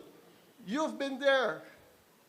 You've been around the world with Peter Tosh and Bob Marley and all of them, right? Miss Pat here has been playing the music from 17 North Parade. I used to come and buy music down there, right? So we are not saying that reggae is dead or even that Jamaica's music is dead. Jamaica's music, people, has evolved into what it is today. And the cream of the crop will always rise to the top. Thanks. Mr. Luke Thank Chung. you. Thank you, Lukey. Lukey was one of the producers of last year's Reggae Genealogy, and we thank him very much. Copeland Forbes has a question, and then Richard, and then a gentleman in the back corner, and then this one.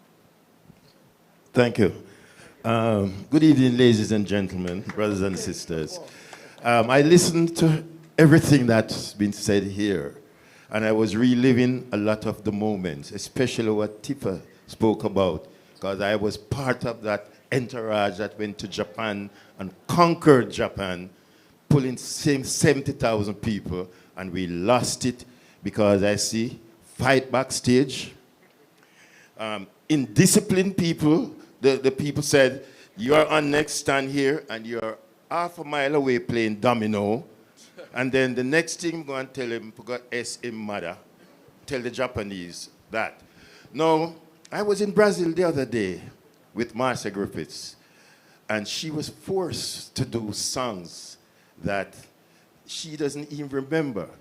She had to do songs like Don't Let Me Down and Survival, because the other songs that you all are accustomed to is not popular and not known down there. Boom, the phone ring, and who was on the phone? Joe Bogdanovich from Jamaica.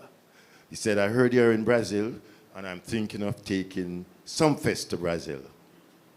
I said, okay, I'm right beside one of the top promoters. I gave him the phone. And Joe started calling names like Jean Paul, Beanie Man, Bounty Killer. All I can hear is no, no, no, no, going down the line, you know. And then Joe said, so who are the artists that are known there and accepted? And the guy started going through Errol Dunkley, Johnny Osborne, Eric Donaldson, what's the name from England, Steel Pulse, and he started calling some names. And these are the people, when Eric Donaldson goes there, he gets police escort from the airport to go into the city. Now, I looked at it now and I said to myself, I've been going to Brazil from 1980 with Jimmy Cliff. And I looked to see what caused the transition that the people are not into the modern music that you know, we are experiencing now. So the panel, one of the most brilliant panel I see for a long time, you know. Kudos to those who put it together. I would like to hear it from one or two of you, what you think we could do to remedy that leak that we have down there. I will run back quickly. When I took John out there the first time, we had to send out to get the songs and write the hook lines on some paper and spread it all over, because John didn't even remember those songs that he recorded how much years ago. So what you think we can do to mend that situation down there? I think it's about the music, really. Put it out better quality music, to say, with a message. All of those artists that you call, their songs have a message, and it's mostly positive, right? It's funny because all of those same artists are headline artists in Europe, right? And everywhere else except here. So why is that? And all of the West Coast bands and Hawaiian reggae and all of that stuff, they only listen to those old school artists. Funny enough. So to say to remedy, the only thing I can think of is quality control, better music, and the message. But Copeland, you must understand. Okay, let's look at UB40. 90% of their catalog is Jamaican songs that they cover. Versions of Here I Am Baby was an Al Green song covered by Al Brown. Red Red Wine was a song sung by a Jamaican artist. So if a band like UB40 can tour America and play 5 to 10,000 people a night at $300 a ticket, singing Jamaican songs, where's the problem? You see the problem we have? We are not promoting our own music. We are promoting a genre that we don't understand with yourself. Super Tut is a DJ. I went to one of my friends to a dance hall. I had to come out. I don't know what, I couldn't stay in there. I know me that play, man. No. I never say you are playing a stage.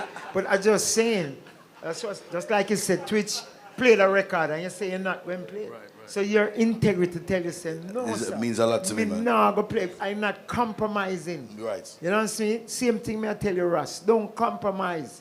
Don't compromise your thing, Virgin.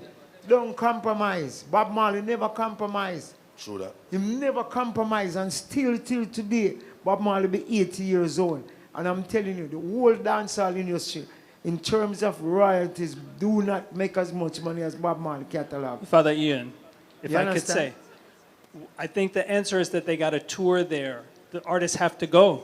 That's what the difference is. There's business obstacles to getting them to go, right? Which you just talked about, which exists. But the answer is that that's what's going to do it. And I would cite just this last year, we did some work with Romain Virgo, who, before his album came out, self-funded touring through Europe, took lower money, did 2 European tours, and then did, first time since I've been at VP, a back-end deal with VP to do an East Coast tour, 4 shows in the US. Promoters didn't think he could sell the ticket. We couldn't get another promoter to take the show on a standard basis, up front, whatever his fee was. But they took a back-end deal, and they got the shows, and and the shows made money. So the point is, it can work, but it's the business aspect that people have to understand. You mentioned Japan. Japan right now, our guy over there, he's telling me constantly, the yen is terrible versus the US dollar. They can barely afford to buy the recorded music, much less be bringing people over, much less then paying them the sort of exorbitant rates that artists had been asking. And again, particularly after the pandemic. Right. So that's something that artist community has to work with. You know, there's certain shows or markets, maybe they tour the Caribbean, they have set promoter, they can do 1 show, 2 shows, New York and out. That's it. But you don't grow your touring business. And there's other artists to mention. The other one is Itana, who has done that. Respect to Itana, because she has also toured and sacrificed to get out on the road, both US and Brazil. Soja tours Brazil and has a strong following there because they've been doing it for years. But let me ask you a question. Do you think it's the artist fees that are charging too much money? Of course. Is that a problem? Of course, that's part of it, of course. Because you can't charge what you charge in New York. Of course, we know that. In Milwaukee. We know that. Come on. But just to answer the question, it doesn't make any sense. But to answer the question, it's because we're not going there. In the same way, the demand level for Buju, him coming back after X number of years, was because he's in the market. You can see him locally, right? So I think that's where it's at. And hopefully there'll be people who want to organize themselves to tour. If it's 10 dancehall artists, they could sell. They'll sell if they get over there. UK otherwise. And if you look at it, some of the streaming markets, because you were talking about that, Ian, dancehall is streaming in Japan. Dancehall is streaming in England and in Canada. And these guys could work, but it's a matter of how you build your business. UK is very good. Can I add something there, Mr. Copeland? I think it comes down also to education and research. Because automatically after that, when you say dancehall or reggae, you don't think Brazil. But then it might be a big market or a sustainable market, but because persons are not doing their education and research, they're not knowing that, okay, this might be a thing. That's the first thing. And the second thing, especially with Jamaican people, they tend to lean towards popularity and hype. Because you're popular doesn't mean you're good. Right. And vice versa. You know what I mean? Because again, those set of artists might not necessarily have been popular here to book, but they're popular in Brazil. So it comes down to the education and the research. We need to start researching these markets. We need to stop saying, yeah, we're big in the four corners of the globe, but where? Tiffo, one of the things that really stuck out to me, what Mr. Copeland said, is the discipline that we lack in our genre. The lack. So we've seen it all the time, how artists and their entourages and how they act and how they behave, and them go certain places one time and them never go back. Cause nobody don't want to work with them. Exactly. Nobody, you know what I'm saying? So that's you know, Of course, the egos. But Twitch, That comes along with it. Hold on. We want to get a few more questions. We want to get a few more questions in. Please, All right. please. So keep your questions short, please, and then the panelists can. Shut up, I'm enough to say no. All right, may I tell you. Good evening, ladies and gentlemen. Distinguished panelists, Sir G. Cole. Gentrification. You know, because I really want to go back to the core of the presentation, the gentrification of the music. When we talk about gentrification, we're talking about, imagine a geographical space, run down, and some people with money come in and them just buy up the thing and transform it. Gentrification speaks to a transformation, right? We have been making music in Jamaica for the past 73 years, thereabouts, right? And one of the things that's lacking in Jamaica, with Jamaica and its approach to the music business, is that we say it's an industry, but the fundamentals that, you know, would underline an industry, we don't have it. Nobody in Jamaica really puts big money. No big money in Jamaica where is behind the music. And so the music is developing outside of Jamaica. Is that a bad thing? You know, and that's a question that I'm trying to I'm listening for the answer, because we don't have that superstructure in Jamaica to develop the music. Most of the big names in the music in terms of the promotion and the marketing are outside of Jamaica, but the music originated in Jamaica. And so is the gentrification a bad thing?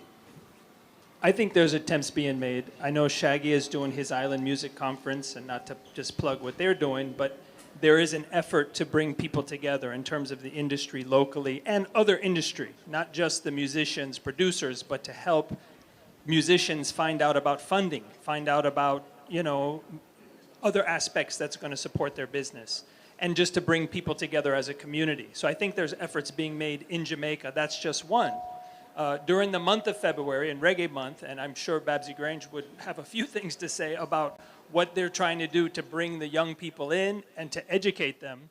Now, true, not all of it is working, and it's taken some time, but I do think there's efforts being made. It'll turn up. Okay. When you say we have such how you put it, reggae music, dancehall is such a beautiful thing, and I don't think Jamaica embraces it. The government don't embrace it the way they should. Man. Agreed. They don't. So when you say that, you want me to cuss, but I'm not gonna cuss. But they haven't tried. It's been Singing Melody. You've been there. You've seen it. How dancehall has been put to the side, and that's why even our forefathers fought for sound system culture, just to have the music played. You know what I mean? There's a classism that separates. True. From original, I know that, but I grew up in it. You understand? The only reason why the system was different. Ian, You had Byron, exactly. Granville Williams, and the Roots man couldn't go in. Right. So there's a classism. So they haven't cultivated and put the music in the right space. The question he asked a very good point. Jamaica had a music industry. Well, I growing up, I don't know if you hear about Yabby U. Yabby used to ride a bicycle.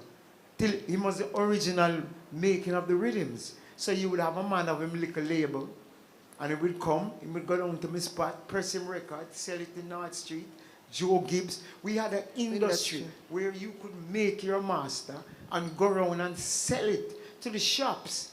So a Chris Blackwell comes to Jamaica to take a Bob Marley. Then he took a Burning Spear. Then he took a Third World. Then he took us, Jacob Miller. Then he was building a global empire via reggae music.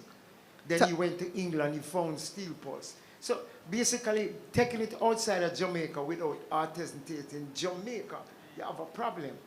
But the genre of modern reggae music, which a lot of Jamaicans don't even understand. Okay, I'm going to ask you a question. You asked the question. How did a white band like Soulja win the Grammy? Can you answer me that question? No, he can't. Nobody can answer me. No, and just give me a good answer. And just to add to what Twitch was Hold saying, on, give me an answer why.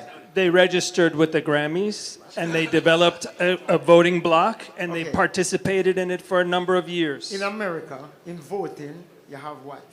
You have popular vote and you have the electoral college. They visited the electoral college by gaining votes. They didn't win it because it was a great reggae album. They went to the system and the system gave them the Grammy. Yes. Because it's not reggae music. If it's a reggae music, you have to judge it for what it is, reggae music. So But here's the thing to Mr. Lewis, to answer that as I get to Tifa, because she said something real quick. Truth be told, and if you really observed most of the albums submitted in the year that Soulja won, based on the criteria for Grammys, that was one of the albums that had the most what is considered reggae music. All right? So if we're going to dissect and say why they won, this is a totally different show. We need another after party for that when the bar is open. But I get what you're saying. Okay. But in all honesty, it's not just that. Hold on. Super Twitch. Play me a Soulja song. Okay. All right, hold on. There is a DJ who have no clue to Soulja. So how can Soulja win a Grammy? And if you ask our broke DJ, Twitch Rich. Ladies and gentlemen, we can talk to Tufa real quick. all right, to add what Twitch was saying and back to Uncle Copeland with the gentleman there, it starts at home. And I agree with you. The government, we, the people, are not doing enough. Do you know that there are radio stations in Jamaica that have actively stopped playing reggae? Yes. There are radio stations in Jamaica that have actively stopped. And I can name them, I don't choose to. No, I'm just saying they've actively decided to remove the genre of reggae. So, you want something to be international and global when you're not supporting it at home. We should have schools. We should have DJ schools. We should have I agree. so much different things coming because I agree. So many youths I know, so many geniuses I know who are in studios who cannot read music, but they will play a guitar. I agree. Because, you know what I'm saying? We don't If value it's what we have. two things that Jamaicans produce is athletes and artists. All right, three more questions here. Brilliant conversation. How are you doing? My name is Andrew Lindo. I have a comment and a question. The comment is this. We are the original. That's number one. The carbon copy can never do what the original can do. The carbon copy maintains a DNA of the original, but it's not the original. When you don't take care of what you own, somebody else take it and make it their own. So we have an obligation and a responsibility to take care of this music the best way we can. You understand? The bottom line is we need literacy. Literacy. Now, you can't force feed people, you know. But there are some people who's going to gravitate because of circumstances they've been through previously. After you reach 30 years old and say backside, me have 3 picnic and me not have no royalties. You know, I forgot get literally, you have to get into the trenches and say, all right, I have to figure out this, I have to start out this, you understand? But we need to promote more literacy, you understand? And not everybody are going to accept education. Some people just lag-headed. I just saw life go. But I'm going to tell you, there's a few in the bunch, you find them, work with them, and make them grow to be something. I love it. All right. Got one over here, Khalib. Yep. Oops, sorry. Good evening, everyone. One of the things I find, and in listening to the panel and in doing this thing, is one of the breakdowns. The reason for the breakdown is what I think it's the motive, the expectation, and the work ethic. As the people who make a living out of reggae, who have, as you said, you go to Brazil, and they said they want Eric Donaldson, they want the older school guys. When they were doing the music at that time, their motives were pure. The motive nowadays is get on, get a hype, make a money, or or more, not, sometimes it's not even to make a money, it's just the hype, just to be hype. And if your motives in doing something is not pure, it will not pan out. So that is why a lot of it's just like flash in the pan music now. And the expectation is like you come with the wrong motives already, and then you immediately expect to be a star without having the work ethic of being an artist. Because these, sometimes I listen to some of the artists and I hear their experiences of rehearsal. Man, I faint in a rehearsal because rehearsal are going long. I have a band, and when we used to rehearse at one point, we quit our jobs, foolish as it was, and we used to rehearse from 12 p.m. to 12 a.m. And then when we started touring, a lot of people come and say, oh, yeah, would I like go on the band? And I remember this guy, and I said, yeah, but we rehearse from 12 p.m. to 12 a.m. He said, yeah, man. I'm going to say, 12 p.m. to 12 a.m. 6 days a week. He said, yeah, man. I'm going to say, 12 p.m. to 12 a.m. Yeah, man. It was that time I realized, no, I can't do that. But it took work, and nobody is willing to put in the work to get to where the music should be. Absolutely. The work ethic, the lack of work ethic in our genre is crazy, especially nowadays. And as you mentioned about rehearsal, there was a clip I saw on, I don't know if it was YouTube or Instagram, where Rough Cut Jummy, he got so mad at the artist because the artist never go rehearsal, and he was cussing the band. He was cussing the band. Yo, you know, play my rhythm right. Bro, you did not do rehearsal. Yo, we par with Stephen and Junior Gang all the time. Them Monday rehearse every single day, and them tour 8 months of the year, but them still rehearse every day. Why? Because J-Vibe, you can talk about that. You know, 8 hours a day. So as you said, the work ethic is lacking in our business. Work ethic, discipline, and just common sense more time. Jano. Good evening, and by the way, congratulations to the panel and to G Cole. I think this is very, very well put together, and hopefully you'll do this again.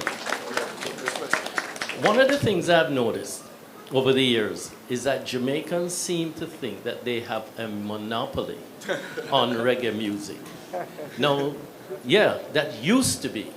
And if you listen to all what I've heard today, it's nothing but people that have content, that have good lyrics, song well structured. That's what you hear. Production is way, way up there. When I listen to the music now, I don't see that, number one. Number two, if a non-Jamaican happens to win a Grammy, they are upset. And I said to a friend of mine in Jamaica who was very upset one time, I said, by the way, have you heard the album that won? No. Are you going to listen to it? No, I don't care. A Jamaican don't win it. And I think that's the narrow-mindedness that we have to get out of. Thank you. Absolutely. Amen. Absolutely. So let me be the first to say that I'm not Jamaican. You're from Super Sound. I'm American, but I grew up in Jamaica. I went to school in Jamaica. I mean, one of the baddest Jamaican selected them over the years. So as you said, when I see like so-called outsider wins the Grammy, I have no problem with it, because guess what? Music is music. And if we do what we're supposed to do, that would have never happened. Yeah, but so, I don't have no problem with it either, you know. But I think how the Grammy judges the reggae album is not right. So let me ask you this, Uncle. If Calibuds wins the Grammy over Bob Marley and everybody else, okay. Okay. Anybody vex? But take Calibuds now. Bermudian, is from one Bermuda. of the few modern reggae artists that can go into a Jamaican crowd and rock them, you know. He's one of the few drink smoke when the herbs come around. Him have the tune them that they could rock too. But Soldier, I record Soldier. Them record at my studio. I see them. It's a patchwork. It's a patchwork. Me not bring them down. Not fight no man. It's a patchwork. It don't right because. Me now come back at your studio. No, me not be me not feel away. It's not Sly and Robbie. It's not Sly and Robbie. It's not Studio One. Remember, when you borrow a man thing, borrow it good. That is true. That is true. Don't half it. And I don't think anybody will argue with you, trust me, in terms of the integrity of the music. Nobody will argue with you. But again, I think because we know that it's not... Listen, political campaigns are popularity contests, right? At the end of the day, if I put out the greatest record tomorrow, and Buju put out the worst record tomorrow, he's going to get over me. Why? 1 million followers versus 15 grand, right? It's just numbers. It's metrics. Don't take it personal. Miss Pat has a comment. Yes, I want to congratulate all the panelists and G. Cole. I just want to say one thing. People imitate our Jamaican reggae music for one thing. We are the best. People don't imitate bad things. They Absolutely. We are the best. That's all like a dope plate. Pat, you are the best. You are the best. And last question goes to Singing Melody. Hi, everyone. I am very, very, very, very happy inside and out. To have a panel like this, all the years I'm in music and watching Mr. Copeland, Fabs, them and even Virgin there talk about these things regular. I kind of take a little bit of everything here. And here is what. I appreciate each and every one of us that basically comes up with an idea what needs to be done. You see, this whole world is built on this thing called noise. You know what you call a noise? Is that everybody's saying something. But what it is that really needs to be done. And it starts right here from panels that needs to happen and continue in Jamaica. A matter of fact, when there is anything to deal with education of the music in Jamaica, you go to them, you don't see nobody. You understand? And we have to applaud ourselves. G. Cole, give thanks, and the panelists, listen, this need to continue. Because this is what's going to fix the young mind as well. We can't count them out. When I was growing up in the music, you have General Echo and Yellow Man and all of these people that I was walking behind and hearing them still doing slap music and everything, and people was very happy with it. It was everything. It is similar to what's happening now. It is just the immediate shock that we're getting right now. And the immediate shock is that we're hearing these music more popular, more regular than the music that needs to be played, that we feel needs to be played. Now, so I'm wrapping up because I've been listening and I'm very, very happy. And I'm learning too. You know what I mean? Anyone here that doesn't learn anything here today can just go home and just don't bother go back and no more. For me, I am very happy and I just want to see more of this. Thank you guys. Thank you very much. Respect. The great legends, Singing ladies Melody. and gentlemen. First of all, beautiful panel, beautiful everything. Conversation brings things to consciousness, and all of us are a little more conscious. And me and Singing Melody have gone around the world with this thing, and I can tell you something. The American reggae audience is not conscious at present.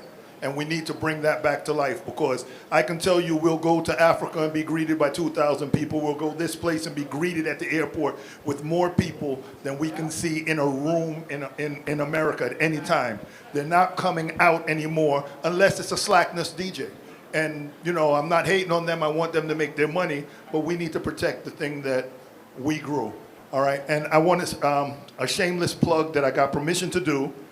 Black-owned establishment, great food, great place.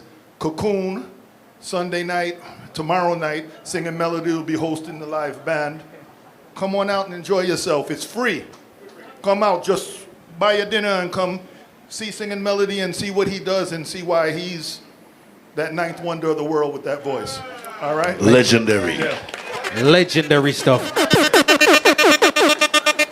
Ladies and gentlemen, one more time for the panel. And one more time for yourselves with the questions. And as we try to figure out, as we disseminate, who the onus falls on and the responsibility. No. I'm saying as we try to find out who the onus falls on and the responsibility for where the music is and the climate of the music. One thing I always implore everybody to do, look at each other, look around. Music drop every day. When last you buy one? When last you download? Fire me up on no. So here what happened now. Anytime the music comes out, we are very vocal. Everybody got an opinion, right? Everybody talk about stuff. I did an interview before. Somebody told me how them not like this and them not like that. Them love Taros. My question was, how's the album? She said, what? I said, the album bad? She said, yes. I said, do you have it? She said, no. So my response was, it is you. All right? You the problem. We're entitled to the opinion, but we decide that we're not support the thing. So personally speaking, I feel like the audience, us, we personify, we apostrophize this reggae music. Our thing, it belongs to us. It's our birthright. Except when it comes time to support it. And the one word I want to take out of our vocabulary, because I don't like it, is support. Because when we think of support, we think, so we have support something, we get free, it's not even worthy of it, I'm doing it because I know you. Right? Just consume the thing, it's a product. Jerk chicken bud, reggae music butter. Red stripe bud, reggae music butter. Right? Ladies, Khalib, you have something you want to say? I have many things I want to say.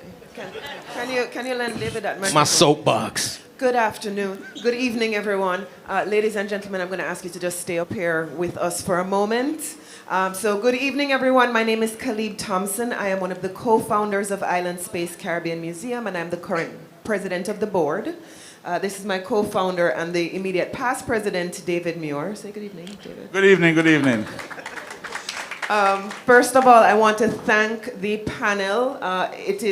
This is the second time that we're doing this with this music theme, and this panel I think is absolutely spectacular. We had a great one last year as well, but this with the diversity of perspectives has just blown everyone in this room away, I believe. So please give them a round of applause. I thank you, I thank you, I thank you, I thank you, I thank you. And thanks to G. Cole, the moderator did an amazing job. Thank you so much. So I want to also recognize our VIPs in the audience, and I don't want to forget anybody. I'm going to try and go as quickly as possible. I see some multi-generational Copeland Forbes and Colin Forbes. I see Miss Pat and Miss Angela. I see Jason and Jason's daddy. And mommy, sorry. So we have multiple generations in the room, and I thank all of you for being here. Singing Melody, Miss Pat, Lukey Chung, who am I not seeing? Sassy, I see, and who am I? Is there any other royalty? Who? Clinton. Oh, sorry. Clinton Lindsay, of course. Howie. Of course, we see Howie Chung. We see Ecstatic, of course. Stretch. All right, Dennis, all right. I see Eugene Gray. We're not good. Oh, Eugene. Oh my God, Eugene. Absolutely. And Felicia. We see Handel, of course. Handel. I Radio. Okay, we're not going to get carried away. Fantels for sure, without any question. Jayut. No, when I see him, when there. And I want to, of course, acknowledge our sponsors. So we're hearing about support and all this kind of stuff. Without sponsors, without donors, we do not have a museum because we are a non-profit. A lot of how we are able to sustain and do these kinds of events. Some of you paid $15, a lot of you came in because you're media or claimed that you were media. So a lot of how we're able to sustain this, this museum and put on events like Reggae Genealogy and this panel is because of our sponsors. So we are going to thank them again, including Broward Mall. One second. I see that somebody is looking to give some funds right here. So what you could do, yes. What you could do is ask them to pay to leave. That's how you will get the largest fee. Just collect to leave. You can't leave until you pay. Yeah. We'll work out that. New style. Inner Circle and Big Sounds is also a sponsor of ours, so thank you to them. Right, yes. FPL, and I'm going to invite Mr. Baldwin English representing FPL to come and say a word as well. Mabi is over there in the corner. If you have not yet sampled it, that is a Caribbean-owned company. And the drink is very good. They have samples over here of Mabi, and I endorse the product. It is exceptional. Excellent. No, it's beyond excellent. It is exceptional. You try that Mabi drink. It is phenomenal. Please try it before you leave. Yeah, please don't leave. We have other things. All right, don't leave, because We have celebration. Champagne is coming. Don't worry. Oh, hang on. Right, but I'm just... Big up Duns River. Absolutely. Big up Duns River, the restaurant, not the place in Ocherios. We want Duns River right there at Hollandale and 95. When you must go there and eat. The food is excellent and exceptional.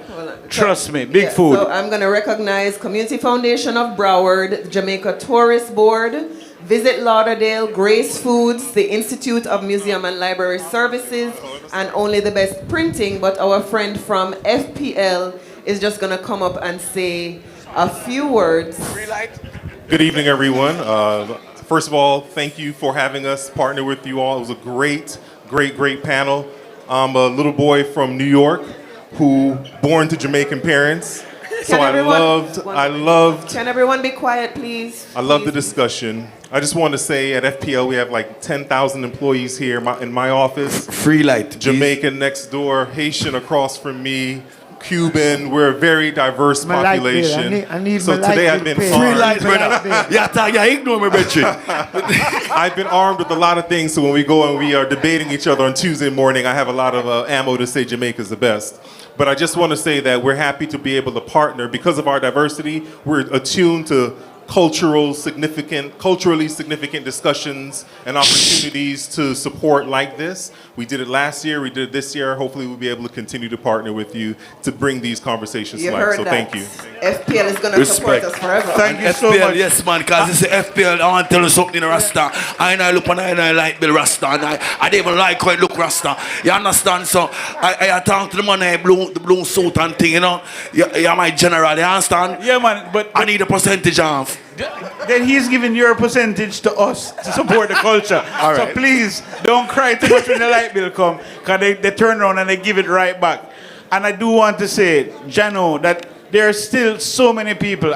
Big G, where are you? Big G is, like he said earlier when we were in a conversation, he is the DJ of the Island Space Caribbean Museum. 99% of the events we do here, Big G, respect, he volunteers his time. But I say that only to say that tonight we have DJ Mega. Give him a round of applause.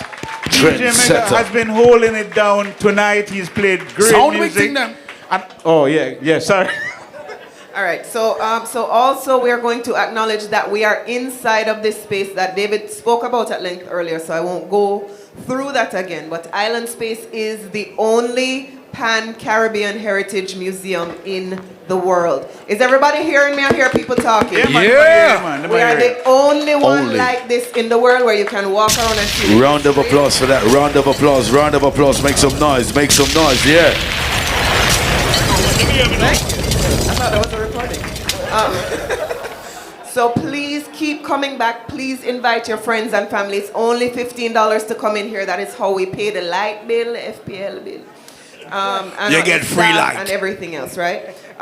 So Island Space, part of what we do is we are a platform for this type of forum. Where else can you go and hear this type of conversation with this type of group of people other than somewhere like here? And so we're going to continue doing that with your support and with your help. I want to also, is the media paying attention? Yeah, man, the media cameras trained. This is all in service of and leading up to Reggae Genealogy. This is our second year executing this concert where we explore the origins, the evolution, and the influence of Jamaican music. We tell you the history of where it is coming from. We tell you how it has evolved and grown over the years and how it has influenced global music worldwide. Just like we had in this panel, we talked about in this panel. Our lineup includes some great names, but our Lifetime Achievement honorees include Ian Lewis and the entirety of Inner Circle. You heard Miss Pat got it last year, as well as Wayne Wonder is going to be there and Donovan Germain is going to be there, and that's family again, right?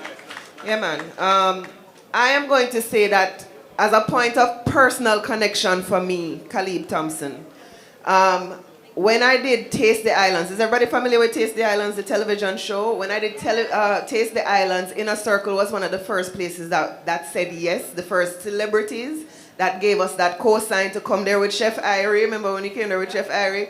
That was our connection with Inner Circle, my first one. Super Twitch, when I was a performing artist. The first time I performed on stage and was not scared was when Super Twitch was playing for me in Germany. You remember that?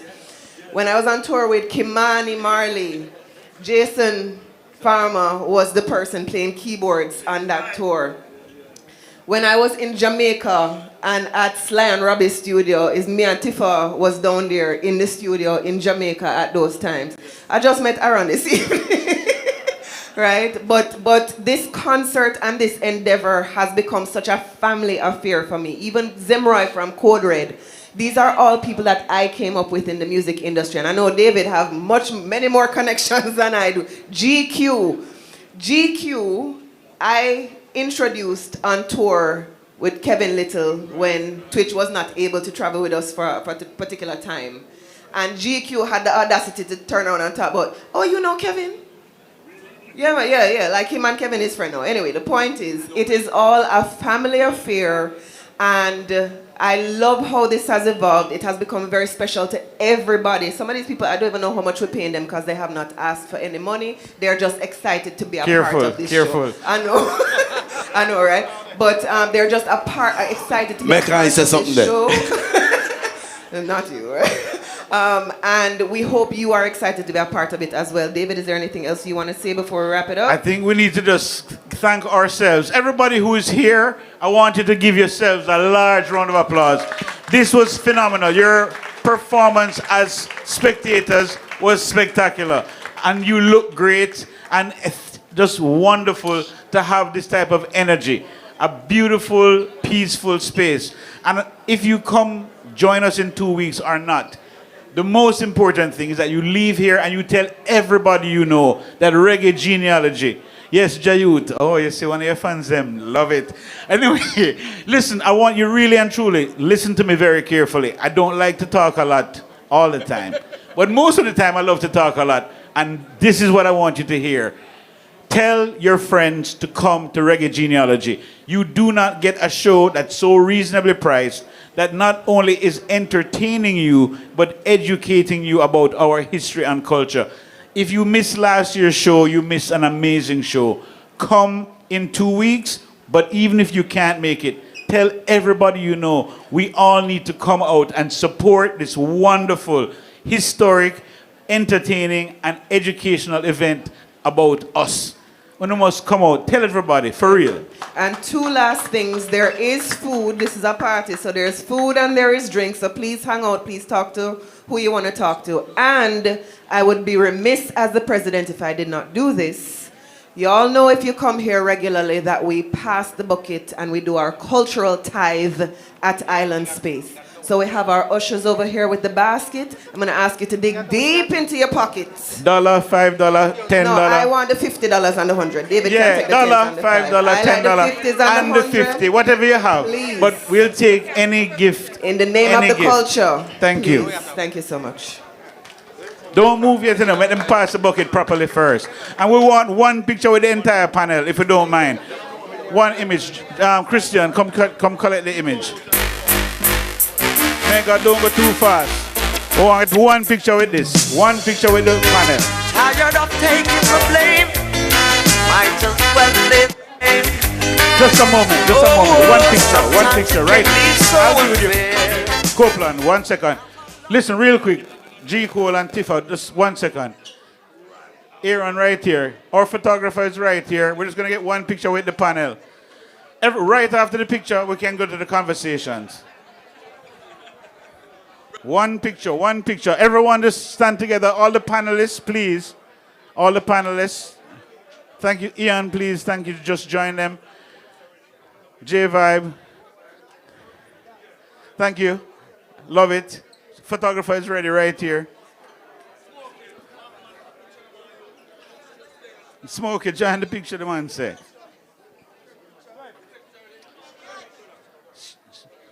All right, here we go. Everybody look at the photographer, the very short guy with a very good-looking face.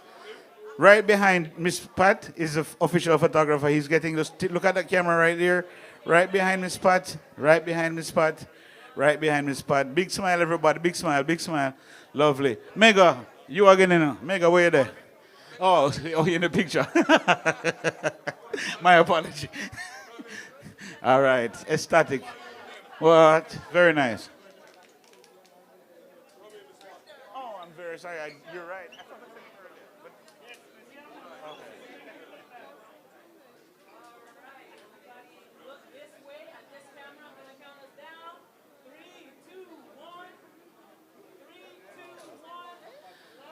Lovely, lovely. And just for clarity, we have to, thank you, Jody, for reminding me. Big up to DMR Media, who is doing our live streaming.